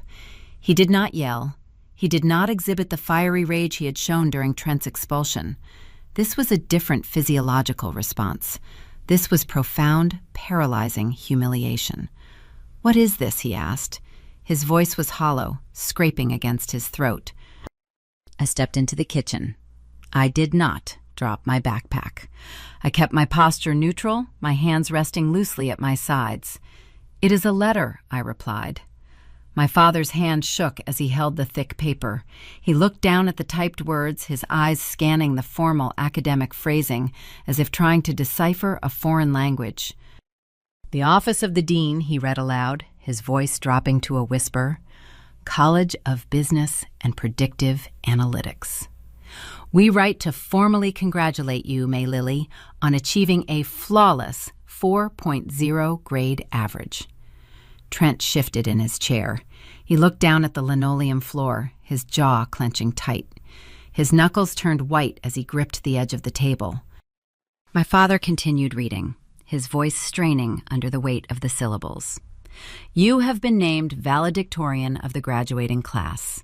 We proudly request your presence on stage this Saturday to deliver the commencement address. Summa cum laude." He stopped reading. He let the letter slip from his fingers. It fluttered down, landing softly on the scratched table. The psychological architecture of his entire world had just collapsed. For years, he had justified his failures by elevating his son and degrading his daughter. He had convinced himself that I was intellectually inferior, a biological utility meant only for sweeping concrete and organizing copper fittings. Yet sitting right in front of him, printed on heavy stock paper and verified by a prestigious institution, was the mathematical proof of his delusion. The girl he deemed worthless had not just attended college in secret, she had mathematically humiliated his visionary son. She had conquered a system he could not even comprehend. The human mind cannot sustain that level of cognitive friction. Faced with undeniable evidence of his own poor judgment, my father did the only thing his fragile ego allowed. He attempted to invalidate the reality of the paper. "This is a clerical error," he stated. He shook his head, a desperate, erratic motion. "The registrar made a mistake. They sent this to the wrong address." He looked at me, his eyes wide and frantic, searching for a confirmation that would repair his shattered worldview. "You are a clerk," he insisted, pointing a trembling finger at my chest. "You haul Freon tanks. You do not write valedictory speeches. You do not have a degree. This is a glitch in their system." I looked at him. I watched a grown man unravel over a piece of stationery. I did not offer him the comfort of a lie. I did not explain the midnight study sessions, the salvaged laptop, or the automated Python script running his warehouse. "It is my name on the seal," I said quietly. The calm certainty in my voice severed his final thread of denial. The panic in his eyes hardened into a desperate, cornered malice. If he could not invalidate the letter, he had to devalue the institution itself. He stood up, his chair scraping loudly against the floor. "It is a useless piece of paper," he declared, leaning over the table. "A degree from that school means nothing in the real world. It is a farce. You think putting on a cap and gown changes who you are? You think standing on a stage makes you better than the blood and sweat of this family?" He pointed toward the front door. His arm was rigid. "You are forbidden from attending that ceremony," he ordered. His voice gained volume, attempting to substitute authority for logic. "You will not go to Charlotte. You will not humiliate this family by standing up there and pretending you are some corporate executive. If you walk out that door on Saturday morning, you are done. You do not come back. You are dead to me." He stood tall, chest out, breathing heavy. Trent kept his eyes glued to the floor, too cowardly to intervene, too jealous to speak. They expected a reaction. The framework of an ultimatum requires the victim to respond. They expected me to shout, to defend my honor, to cry tears of frustration over the unfairness of his decree. They braced for the explosive shouting match that typically follows a lifelong secret being exposed. A fight would have validated his authority, proving that his permission still held value in my life. I did not raise my voice. I did not shed a single tear. I walked slowly to the table. The silence in the kitchen was heavier than the humid air outside. I reached out and picked up the thick letter. I folded it along its original creases. I picked up the torn envelope, sliding the letter safely inside. I traced the edge of the gold foil seal with my thumb. I looked up at my father. I met his desperate, furious gaze. I saw a man who had already lost everything. He just did not know the exact dollar amount yet. "Okay," I said. A single word. Flat, clinical, devoid of any measurable emotion. I turned my back to him, walked down the narrow hallway, and closed the door to my bedroom. I left him standing in his kitchen, drowning in a suffocating quiet, holding an ultimatum that had just bounced off a ghost. The countdown was no longer his. The clock belonged to me now. The atmosphere in the house on the morning of graduation was sterile, devoid of the typical celebratory tension that usually accompanies academic milestones. I woke at 5. I packed the remaining essentials into a small duffel bag: toothbrush, a spare pair of jeans, a clean shirt, and the salvaged laptop. The heavy canvas work apron remained draped over the chair in the corner of my bedroom. I left it there, a monument to a life I was about to permanently discard. I walked into the kitchen. My father sat at the Formica table, drinking his black coffee, staring at the sports section of the newspaper. Trent was asleep in his room. The sequence of events played out exactly as I had anticipated. "Do not embarrass us by going," my father said, his voice flat, issuing the final ultimatum without looking up from the page. "You do not belong there. A piece of paper does not change what you are. Open the shop at 8. The Reynolds account needs their copper fittings pulled by noon. You will never sit at the big table, May. You are the girl who sweeps under it. Learn your place." I stood near the back door, threading the frayed laces of my steel-toed boots. I looked at him. I did not argue. I did not cry. "Okay," I said. I picked up my car keys from the counter. I walked out the back door. The heavy, broken bell attached to the frame gave a dull, suffocated thud. I got into the Honda Civic. The engine turned over with a rattling hum. I pulled out of the driveway, reaching the end of the street. A left turn led to the industrial park, to the dusty aisles of Lilly Supply Company. A right turn led to the highway, to Charlotte. I flicked the turn signal. It ticked in the quiet cabin. I turned right. But I did not drive directly to the university arena. I took the highway access road, navigating toward a commercial storage facility situated on the outskirts of the city. Over the past 3 days, while my father assumed I was working extra shifts at the fictitious regional shipping hub, I had systematically relocated my personal belongings. The unit was small, measuring 5 feet by 5 feet, but it held everything I owned. I parked the Civic in front of the rolling metal door. I entered the security code on the keypad, the lock disengaging with a sharp click. I pushed the door upward. Inside, resting on top of a plastic storage tote, was a dark garment bag. I unzipped it, revealing the cheap polyester graduation gown I had ordered online months ago. I did not put the gown on immediately. I set the duffel bag down, unzipped the main compartment, and pulled out the salvaged laptop. I placed the machine on the flat lid of the storage tote and powered it up. The screen illuminated the dim space, casting a familiar blue glow across my face. It was time to dismantle the machinery. The Python script I had written to automate the inventory and vendor ordering for Lilly Supply Company was running flawlessly on the warehouse servers. It processed invoices, tracked shipments, and maintained the operational facade that allowed my father to believe he was a successful businessman. I could have simply deactivated the code, restoring the system to its previous chaotic state of carbon copy pads and rusted filing cabinets. That action alone would have bankrupted him within 6 months. But severing a cord requires a cleaner cut. A severed cord can be reattached if the operator finds a competent technician. I needed to ensure the structural integrity of the business was permanently compromised. I executed a deeper, more sophisticated protocol. When I initially modernized the warehouse logistics, I transitioned all major vendor accounts to digital platforms. The manufacturers of commercial Freon, industrial copper, and high-grade electrical contactors required strict digital compliance certificates to authorize bulk purchasing. These certificates verified the identity and legitimacy of the purchasing entity. I had deliberately registered every single vendor compliance certificate using my personal university email address. The domain was tethered exclusively to my active student status at the University of North Carolina at Charlotte. I opened the command terminal on my laptop. I initiated a secure connection to the Lilly Supply Company server. I typed the final sequence of code. The protocol was elegantly simple. At the exact moment the university registrar officially conferred my degree, my student email domain would be archived and deactivated by the institution, transitioning to an alumni status with altered routing permissions.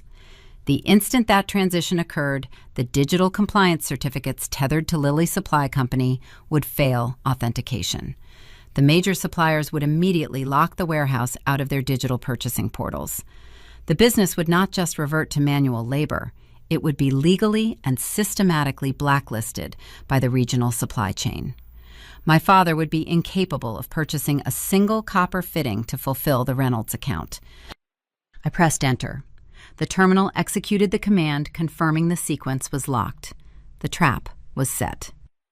I closed the laptop, placed it back into the duffel bag, and reached for the graduation gown. I slipped the dark polyester fabric over my shoulders. I stood in the storage unit, wearing steel-toed boots and a graduation gown. I pulled the front zipper up, adjusting the stiff collar. The transformation was quiet. There was no orchestral swell. There was just the cool morning air and the scent of concrete dust. I pulled the rolling door down, locking the unit. I got back into the Civic. The digital clock on the dashboard read 7:30. The commencement ceremony began at 9. I drove toward the highway, but I made one final detour. I exited the ramp near the industrial park and drove the familiar route to Lilly Supply Company. The warehouse parking lot was empty. The morning sun reflected off the corrugated steel roof.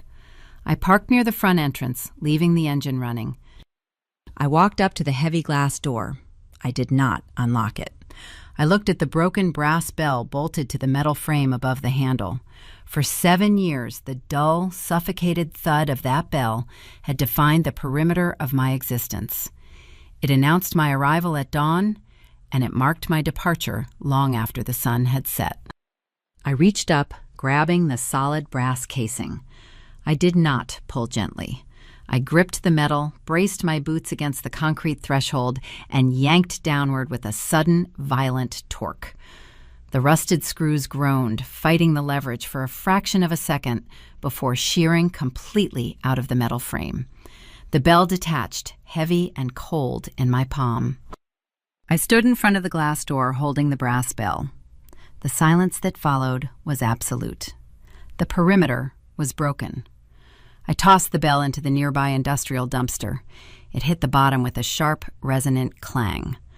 I walked back to the Civic, shifted into drive, and headed for the university arena.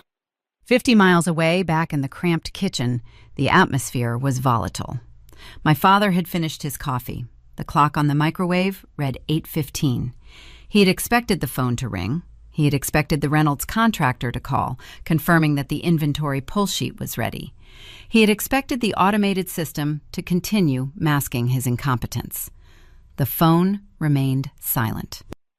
Trent emerged from his bedroom wearing wrinkled sweatpants, rubbing his eyes. He walked into the kitchen, looking at our father.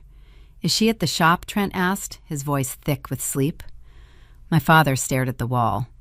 The cognitive dissonance was fracturing. The reality of the torn envelope with the gold seal began to override his denial. He looked at the clock again. He realized that the quiet compliance I displayed earlier was not submission. It was a tactical retreat. "She took the car," my father said, standing up. The chair scraped against the linoleum. "She actually went. She is going to stand on that stage and embarrass this family." The humiliation curdled into a spiteful, reactive panic. He could not allow the public display of his own failure to proceed unchallenged. If she stood on that stage, the illusion was permanently shattered. He grabbed his keys from the counter. "Get dressed," he ordered Trent, his voice rising, sharp with desperate authority. "We are going to Charlotte.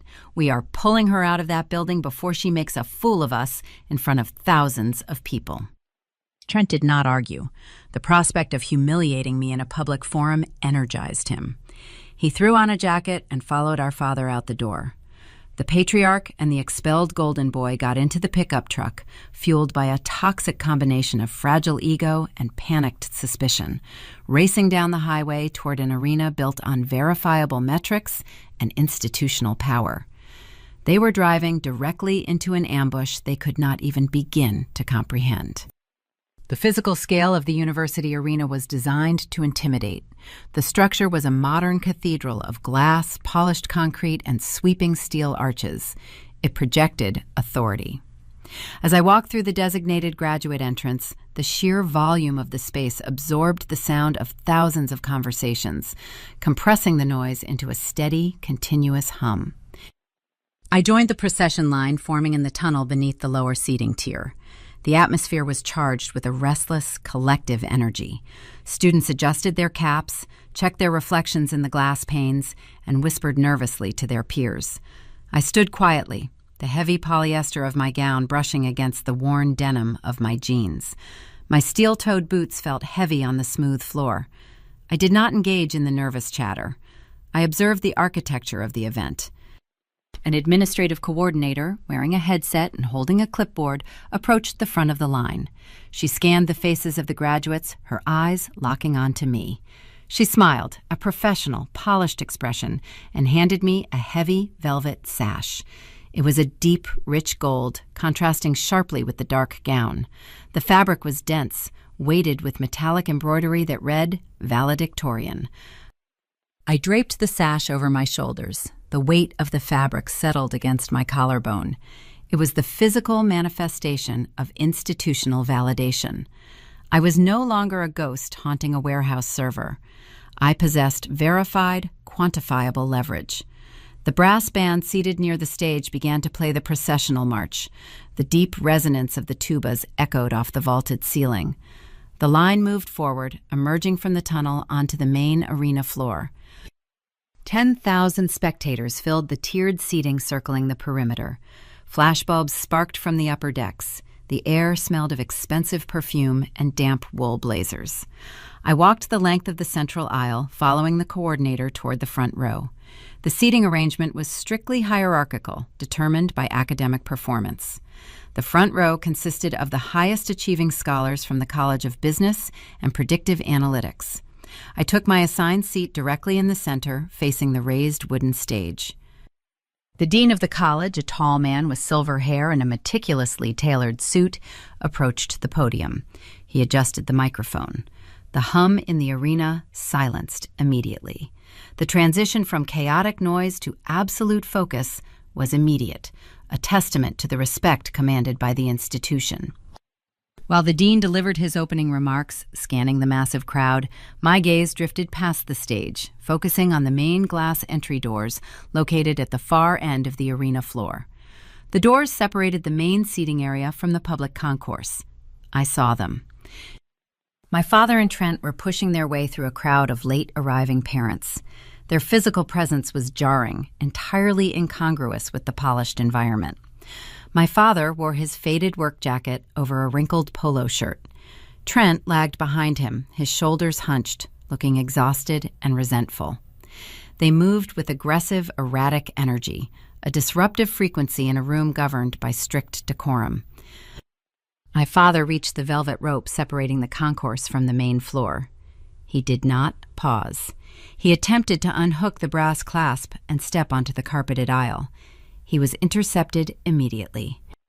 2 university security personnel dressed in dark blazers with communication earpieces stepped into his path. The interaction was swift and wordless from my vantage point, but the body language was unmistakable. My father pointed toward the seating area, his face reddening, his mouth moving in rapid, forceful demands. He was attempting to assert the patriarchal authority that functioned flawlessly within the confines of his own kitchen. He believed volume and aggression could bypass protocol. The security guards did not flinch. They did not raise their voices. They simply stood, shoulder to shoulder, forming an impassable human barrier. One guard placed a firm, open palm against my father's chest, applying just enough pressure to halt his forward momentum. The other guard pointed a finger back toward the concourse, directing him to the general standing room area. I watched my father recoil from the physical contact. The realization hit him with visible force. He possessed zero power in this building. His volume was useless. His anger held no currency. The rules governing his dirt kingdom did not apply here. He was reduced to a spectator, forced to obey the structural boundaries of an institution that prioritized verified achievement over unearned ego. He stepped back, his face twisting in frustrated defeat. He crossed his arms over his chest and leaned against the glass partition, his eyes scanning the sea of graduates, searching the rows for my face. He was waiting. He intended to intercept me the moment I stood up, determined to drag me out of the building and humiliate me before I could reach the stage. Trent stood next to him, staring blankly at his mobile phone, completely detached from the reality of the situation. I turned my attention back to the stage. The dean had moved past the introductory formalities. His voice projected clear and resonant across the arena speakers. Today, we honor the extraordinary discipline required to navigate complex systems, the dean said, looking down at the front row. We are recognizing a specific scholar whose academic journey redefined the expectations of this faculty. This individual did not simply master theoretical data models, she applied them. My father, standing in the back concourse, remained oblivious to the content of the speech. He was scanning the middle rows, assuming I was hidden among the average graduates. While managing a full-time schedule managing regional supply logistics, the dean continued, this student identified catastrophic vulnerabilities in traditional inventory architecture. Her thesis dismantled decades of outdated logistical theory, providing a predictive framework so robust it has already attracted the attention of national corporate partners. The student sitting near me began to murmur, casting subtle glances in my direction. The faculty seated on the stage nodded in agreement. The atmosphere in the front row tightened with quiet anticipation. My father shifted his weight against the glass partition. He checked his watch, his impatience visibly mounting. He still had not located me. He was searching for a girl in a cheap gown trying to hide. He was not looking at the center seat in the front row. The dean grasped the edges of the wooden podium. He leaned forward, surveying the vast arena. The brass band raised their instruments, preparing for the musical cue. This level of insight does not originate from a textbook, the dean declared, his voice rising, filling the cavernous space. It is forged in the crucible of real-world application. It is the result of unyielding discipline and a profound understanding that the data never lies. It is my distinct privilege to introduce a scholar who represents the very best of this institution. The silence in the arena deepened, a collective intake of breath. My father stopped scanning the crowd. He dropped his arms. The tone of the dean's voice finally broke through his narrow focus. He looked toward the stage, his brow furrowing in confusion. I placed my hands flat on my thighs. I felt the heavy velvet sash resting against my collarbone. The countdown was over. The perimeter was secure. The explosion I had meticulously engineered over the past 7 years was about to detonate in a public forum, backed by the undeniable weight of mathematical proof. Please welcome your valedictorian, the dean said, his voice echoing through the vaulted architecture of the arena. Graduating, summa cum laude, May Lilly. The brass band launched into a sharp, triumphant chord. The sound was a physical force vibrating through the concrete floor. 10,000 people began to applaud. The noise rolled down from the upper tiers, a cascading wave of verified recognition. I stood up from the center seat in the front row. The heavy velvet sash shifted against my collarbone. I smoothed the front of my dark polyester gown. At the far end of the arena, standing behind the glass partition of the public concourse, my father froze. The physiological response was instantaneous. The blood drained from his face, leaving his skin the color of wet ash. His jaw went slack. He gripped the brass velvet rope separating him from the main floor, his knuckles turning white under the strain. Beside him, Trent dropped his mobile phone. The device hit the polished floor with a sharp crack, but my brother did not bend down to retrieve it. He stood paralyzed, his eyes wide, staring at the front row. They watched the girl they had commanded to sweep their floors, the girl they had threatened with homelessness just hours prior, step into the center aisle. I walked toward the carpeted stairs leading to the raised wooden stage. I did not hurry. I moved with the steady, measured pace of an auditor walking into a hostile boardroom. The heavy tread of my steel-toed boots was hidden beneath the hem of my gown, but I felt their weight with every step. They grounded me. They were a reminder of the dirt kingdom I was leaving behind. I climbed the stairs. The faculty seated behind the podium stood up, clapping politely. The dean extended his hand. I shook it. His grip was firm, conveying a quiet, professional respect. He handed me a heavy wooden plaque bearing the university seal and my name. I accepted the award, turned, and stepped up to the microphone. I adjusted the height of the metal stand. A brief, sharp screech of feedback rang through the speakers, cutting through the applause. The arena fell silent. 10,000 faces looked up at the stage. I looked out over the vast expanse of the crowd. I bypassed the smiling parents in the lower bowl. I bypassed the rows of graduating scholars. My gaze traveled the entire length of the building, locking directly onto the glass partition at the back concourse. I found him. My father was staring back at me. He looked infinitesimally small, a wrinkled, fading man trapped behind a wall he could not breach. "We are taught to revere the architect," I began, my voice projected clear and cold through the digital audio system, filling every corner of the structure. "We celebrate the individuals who put their names on the sides of buildings. We applaud the visionaries who claim to build empires from nothing. But the data tells a different story. The ledger does not concern itself with ego." I paused, letting the acoustics carry the words. In the back of the room, my father flinched as if he had been struck.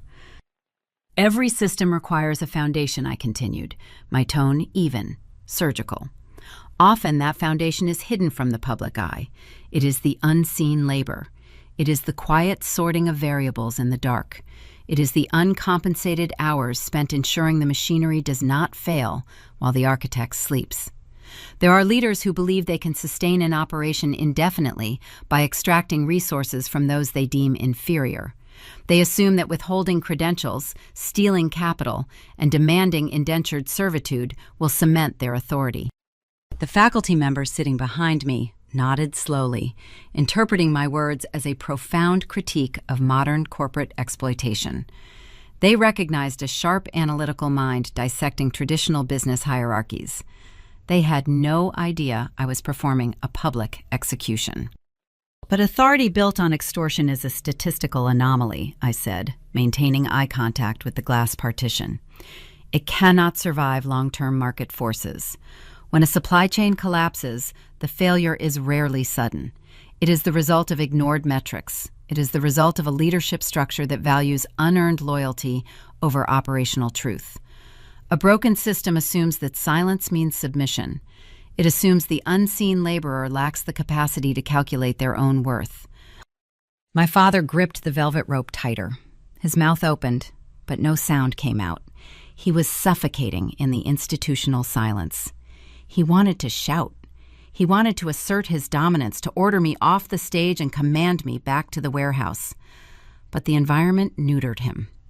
The security guards standing inches away watched him closely, ready to physically remove him if he caused a disruption. He was a prisoner to the decorum of a world he did not understand. "Numbers compile in the dark," I stated, my voice echoing with finality. "Equations solve themselves regardless of who holds the key to the front door." We are entering a corporate landscape that will no longer tolerate fragile egos masking themselves as authority. We will audit the inefficiencies.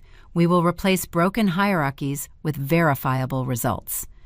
If an institution refuses to compensate you, rewrite the code. Starve the broken system of its vital resources and watch it collapse under its own weight. The truth is found in the ledger. I stepped back from the microphone. For a fraction of a second, the arena held its breath. Then, the applause started.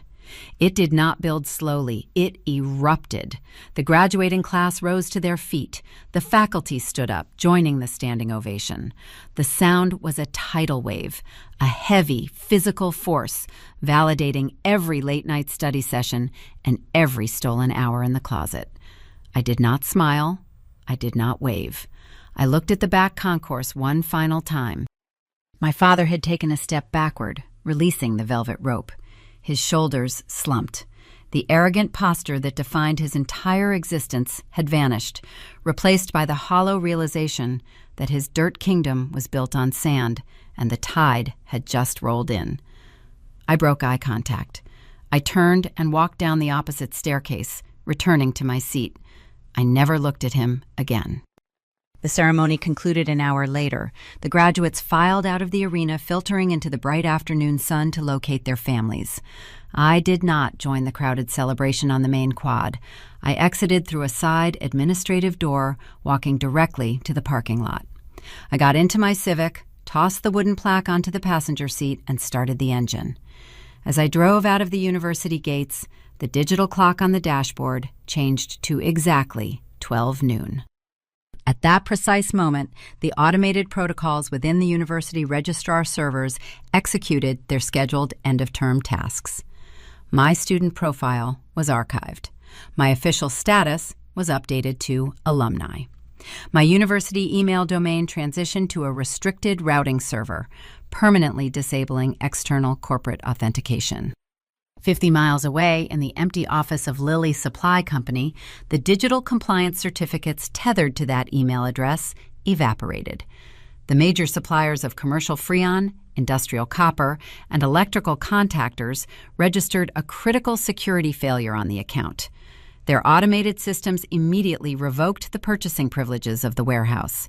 The portals locked, the supply lines severed. The Python script I had written continued to run, but it was now sending purchase orders into a digital void. My father drove back to the industrial park that afternoon, reeling from the public humiliation, expecting to find the warehouse operating normally. He expected to find solace in the business that bore his name. He did not know that he was walking into a corpse. The collapse of Lilly Supply Company did not take 10 years. It took exactly 36 months. Without my unpaid labor, without the automated logistics code, and blacklisted by every major vendor in the region due to the security lockout, the business hemorrhaged capital at an astonishing rate. My father attempted to secure new vendor accounts, but his outdated methods and terrible credit rating resulted in swift denials. Trent proved entirely useless, abandoning the shop the moment the cash register ran empty. 3 years passed. The calendar changed. The seasons shifted. I moved into a high-rise apartment in downtown Charlotte. I excelled in my role at Meridian Freight, identifying corporate inefficiencies with a ruthless, detached precision. The executive board recognized my utility. Promotions followed. By my 25th birthday, the landscape of my life had altered entirely. And on a rainy Tuesday morning in late October, my administrative assistant walked into my corner office and handed me a daily briefing folder. She noted that a regional warehouse owner was scheduled for a desperate, last-minute buyout pitch at 10 o'clock. The owner was facing foreclosure and was begging Meridian Freight to acquire his commercial property. I opened the folder. The name of the failing entity was printed in bold black ink at the top of the financial dossier: Lilly Supply Company. The past was sitting in my waiting room, hoping to beg a corporate giant for mercy, entirely unaware of who sat at the head of the boardroom table. The timeline of a corporate acquisition is usually measured in fiscal quarters. We evaluate market viability, regional asset distribution, and operational synergy over months of meticulous auditing. Meridian Freight did not survive as a logistics titan by handing out charity. Our strategy was predatory. We waited for smaller, inefficient regional supply chains to fracture under the weight of their own incompetence, and then we absorbed their commercial real estate at a fraction of the market value. My administrative assistant, a sharp young man named David, stood in the doorway of my corner office. The rain hammered against the floor-to-ceiling windows, blurring the Charlotte skyline. David tapped the cover of the briefing folder resting on my desk. "The vendor from the industrial park is in the waiting area," David said, adjusting his glasses. "He looks anxious. He brought a younger guy with him. The financials in his portfolio are a disaster. We are looking at severe debt leveraging and 0 active supplier contracts. He is asking for a structural buyout, but honestly, the only valuable asset he holds is the physical square footage of the warehouse." I traced the edge of the folder with my index finger. The name, Lilly Supply Company, was stamped across the manila cover. 3 years is a significant amount of time in the corporate sector. It is enough time to ascend from an entry-level analyst to a senior executive. It is also enough time for a poorly managed business to bleed out completely. "Put them in conference room B," I instructed, my voice maintaining its usual flat, clinical rhythm. "Offer them coffee. Tell them the lead external auditor will be in shortly to review their pitch." David nodded and walked out. I remained at my desk for 5 minutes. I did not need to review the dossier. I had written the code that caused the initial hemorrhage. I knew the exact mathematical trajectory of his failure before he ever realized he was sinking. I stood up, smoothing the front of my tailored charcoal blazer. I picked up a digital tablet, opting against carrying a physical notepad. I walked down the carpeted hallway of the executive floor. The environment here was a stark contrast to the dust and grease of the warehouse. The air smelled of polished mahogany and ozone. The lighting was recessed and indirect. The silence was not oppressive. It was expensive. I approached the heavy double doors of Conference Room B. Through the frosted glass panels, I could see two blurry figures standing near the window. I pushed the doors open. My father and my brother were standing awkwardly in the center of the room. The transition from the rural industrial park to the top floor of a multinational logistics conglomerate had clearly intimidated them. My father was wearing the same faded suit he had worn to my high school graduation. It was ill-fitting, the fabric shining slightly at the elbows. He held a battered leather briefcase in his hands, gripping the handle like a life preserver. Trent stood beside him, slouching. The 3 years had not been kind to the expelled golden boy. His posture was defensive, his eyes scanning the expensive abstract art on the walls with a mixture of resentment and confusion. He wore a wrinkled button-down shirt without a tie. They both turned as the heavy doors closed behind me with a soft, pneumatic hiss. The physical reaction was identical to the one I witnessed in the university arena, but amplified by the confined space. My father froze. His eyes widened, darting from my face to the tailored suit and finally resting on the digital tablet in my hand. His mouth opened slightly, but the air seemed to catch in his throat. Trent took a subconscious step backward, bumping against the edge of the long conference table. I walked to the head of the table. A heavy glass block rested near the center console. Engraved into the thick glass was my name and title, May Lilly, Senior Systems Architect and Lead External Auditor. I set the tablet down next to the nameplate. I did not offer my hand.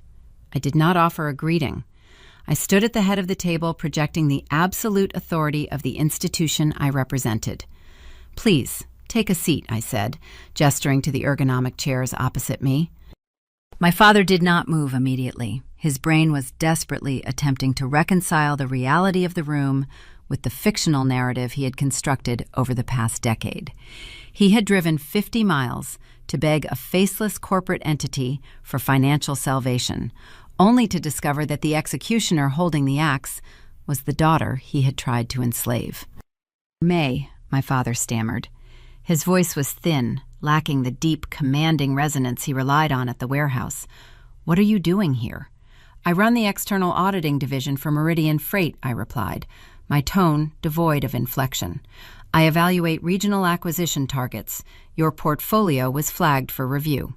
"Sit down. We have 15 minutes allotted for this pitch." He moved stiffly, pulling out a chair and sitting down. Trent followed suit, dropping into the chair beside him, keeping his eyes locked on the polished wood grain of the table. My father placed his battered briefcase on the table. His hands were shaking. He fumbled with the brass latches, popping them open.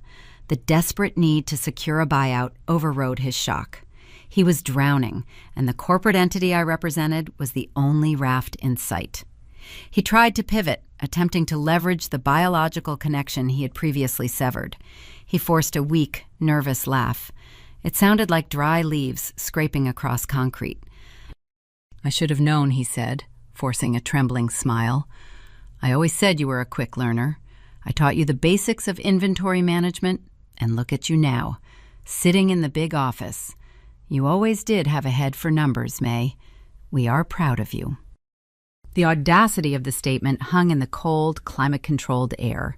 He was attempting to rewrite history in real time, claiming credit for the expertise I forged in secret, while he actively tried to suppress it. He thought the title of father still carried currency in this room. He believed the biological tether would grant him leniency. I did not smile. I did not acknowledge the compliment. I tapped the screen of my tablet, waking the device. "Let us review the operational data," I stated, bringing up his financial dossier. You are petitioning Meridian Freight for a comprehensive buyout of Lilly Supply Company. You are asking for the assumption of your commercial real estate assets in exchange for the liquidation of your current debt leveraging. My father nodded eagerly, leaning forward. Yes, exactly. The business hit a rough patch, supply chain issues, the industry shifted, but the warehouse location is prime real estate. You integrate our facility into your regional network, and you expand your footprint immediately. I scrolled through the digital report. The industry did not shift, Richard, I corrected him, using his first name to formalize the boundary between us. Your vendor portals locked you out 36 months ago due to severe compliance failures. Your inventory fulfillment rate dropped to 0. You lost the Reynolds contracting account, the commercial development contracts, and your entire regional distribution network within the first fiscal quarter following that lockout. The color drained from his face again. He realized I possessed intimate, verifiable knowledge of his exact failure points. He did not know I was the architect of those failures, but he recognized the lethality of the data. We had a technical glitch, Trent interrupted, his voice defensive. We outsourced the coding, and the developers vanished. We could not get the system back online. I looked at Trent, the expelled student attempting to play the role of a logistics manager in a corporate boardroom was pathetic. Meridian Freight does not acquire technical glitches, I responded, my gaze shifting back to my father. We acquire functional assets. According to this audit, Lilly Supply Company possesses 0 active vendor contracts, 0 functional inventory tracking systems, and carries $380,000 in high-interest commercial debt. Your property is currently in pre-foreclosure status with the county municipal court. My father gripped the edge of the table. The nervous smile collapsed entirely. He was stripped of his illusions. The numbers were bare, exposing the absolute ruin of his dirt kingdom. He had nothing left to sell. Listen to me, he pleaded, dropping the corporate facade, reverting to the desperate patriarch. We just need a lifeline. You know that warehouse. You know the potential. If you authorize the buyout, the debt vanishes. You have the power to approve this. You are my daughter. You owe me this. He slammed his hand against the table, a momentary flare of his old authoritarian rage. The sound echoed sharply in the silent room. I did not flinch.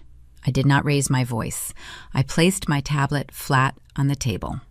The final confrontation was no longer theoretical. It was mathematical, and I possessed the ledger required to close out his account permanently. The echo of his hands striking the polished wood faded into the acoustic paneling of the ceiling. He was breathing heavily, his chest rising and falling in erratic, shallow bursts. I did not flinch.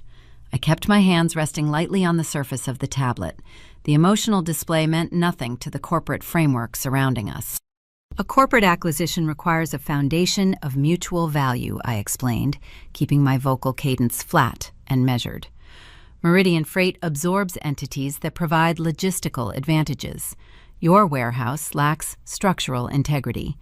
The physical roof requires $80,000 in immediate repairs. The loading docks do not meet current commercial freight regulations. You possess no active client roster. You are presenting a liability and requesting we treat it as an asset. He shook his head, desperate. The land, May, he pleaded, his voice cracking. The land is worth the debt. The land is contaminated, I countered. Environmental assessments indicate decades of improper freon disposal in the rear salvage yard.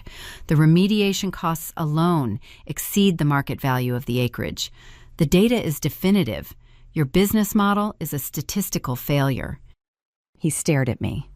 The realization that I was immune to his manipulation began to calcify his features. But I was not finished. A simple rejection was standard corporate protocol. I needed to execute the final audit. I needed to balance the scale. There is one additional factor precluding this acquisition, I said. I reached into the shallow drawer beneath my side of the conference table. I retrieved a thick, worn manila folder. I set it on the glass surface. This was not a digital file. It was physical, tangible proof. I slid the folder across the smooth table. It came to rest directly in front of his battered briefcase. During the preliminary review of your internal financials, our auditing team uncovered a severe hidden liability, I continued. Open the folder. His hands trembled as he flipped the manila cover back. Inside was a printed spreadsheet.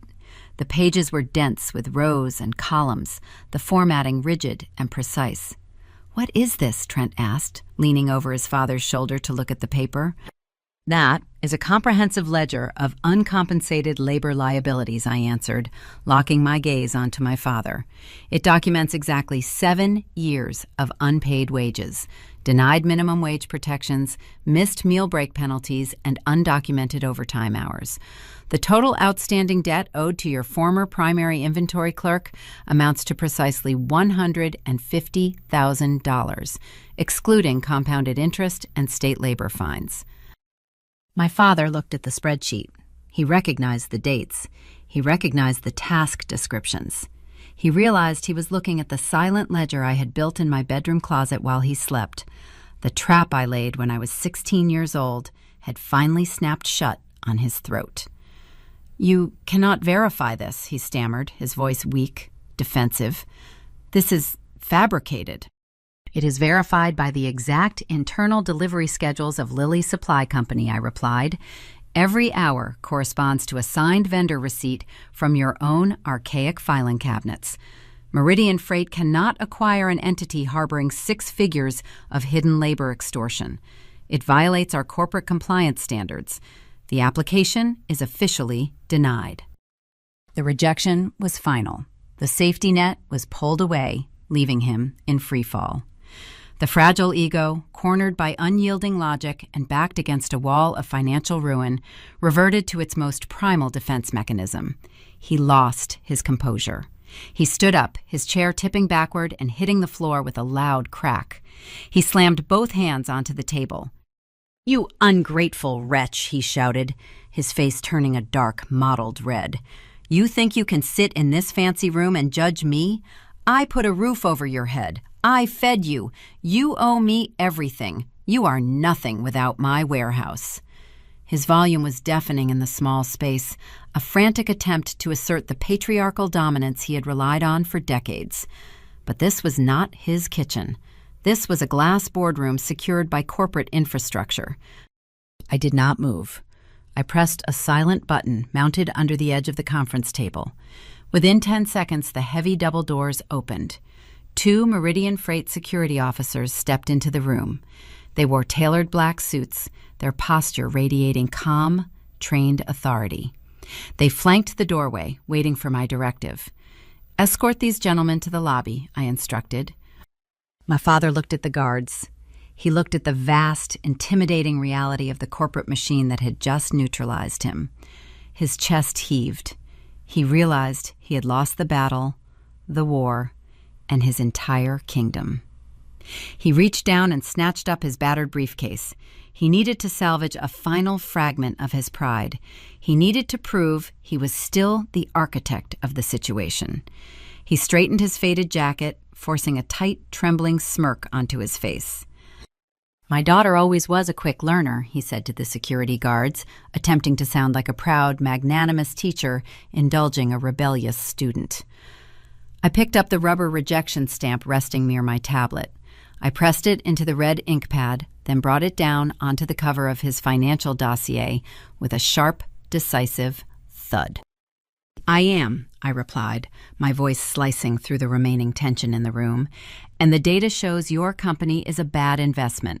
Please validate your parking at the front desk." He had no counter-argument.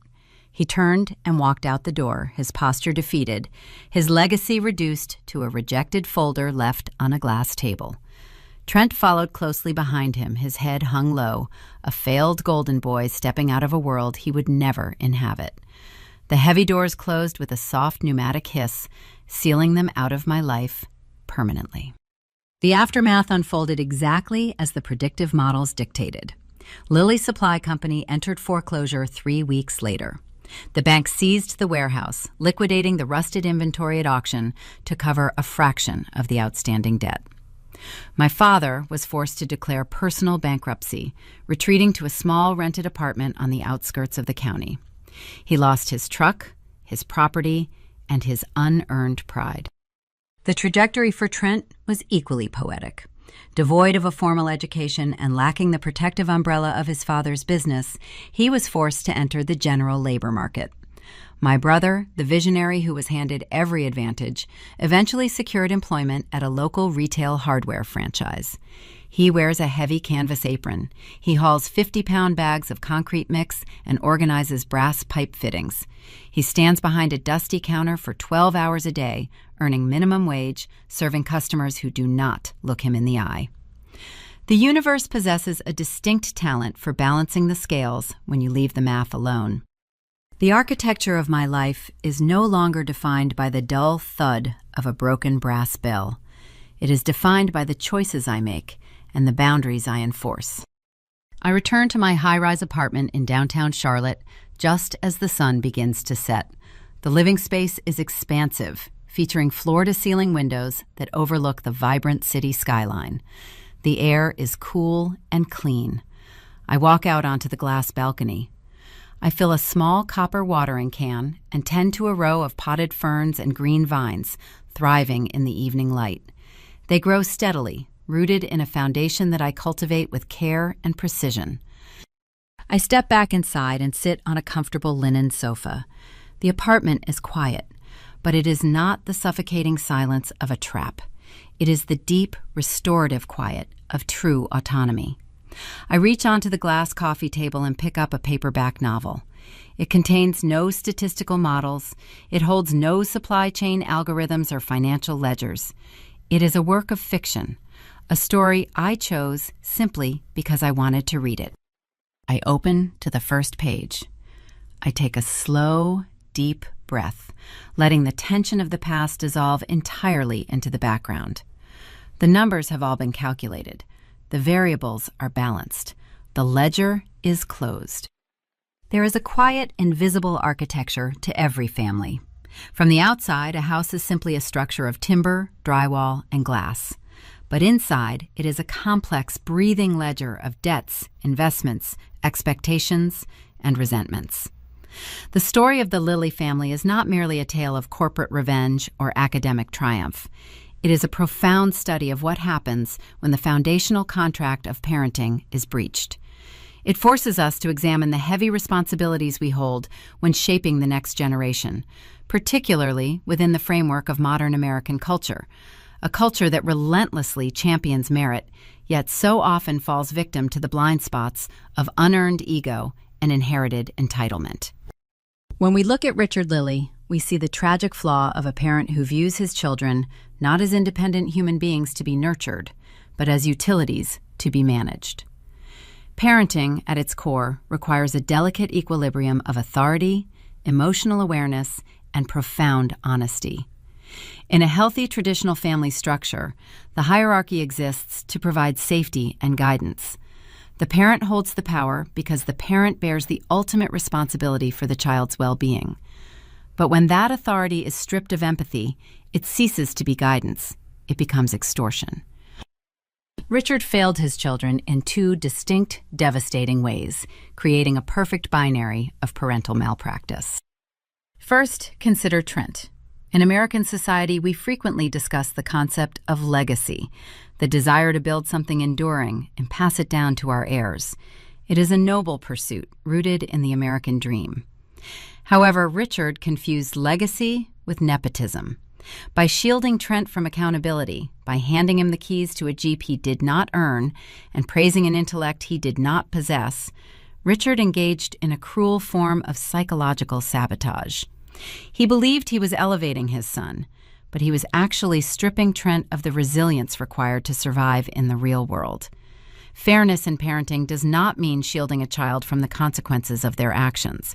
It means allowing them to fail safely so they learn how to stand back up. When Trent was finally exposed to the unyielding metrics of the real world, he shattered. The parent who coddles the child out of a misguided sense of pride ultimately leaves that child defenseless. Then there is the other side of the ledger. There is the daughter who is commanded to sweep the concrete floors. If Trent was ruined by indulgence, May was forged in the cold vacuum of neglect. Richard looked at his daughter and saw only cheap labor. He lacked the emotional awareness to recognize the brilliant, meticulous mind analyzing every flaw in his failing empire. This is the danger of assigning rigid, preconceived roles to our children. When a parent decides in advance what a child is capable of, they stop seeing the child entirely. They only see the boundary they have drawn. But brilliant minds do not stop functioning simply because they are placed in the dark. They adapt. They learn to operate in the shadows. When you force a child to hide their potential, you teach them that the family is not a sanctuary, but a hostile environment to be survived. May's story highlights a stark truth about the human spirit. Resilience is often born from necessity. Yet no child should have to weaponize their intellect just to secure the basic right to an education. The turning point of this entire narrative, the moment the family fractured beyond repair, was not the screaming match in the living room or the dramatic boardroom rejection. It was the quiet, mechanical theft of a childhood savings account. Honesty is the bedrock of family responsibility.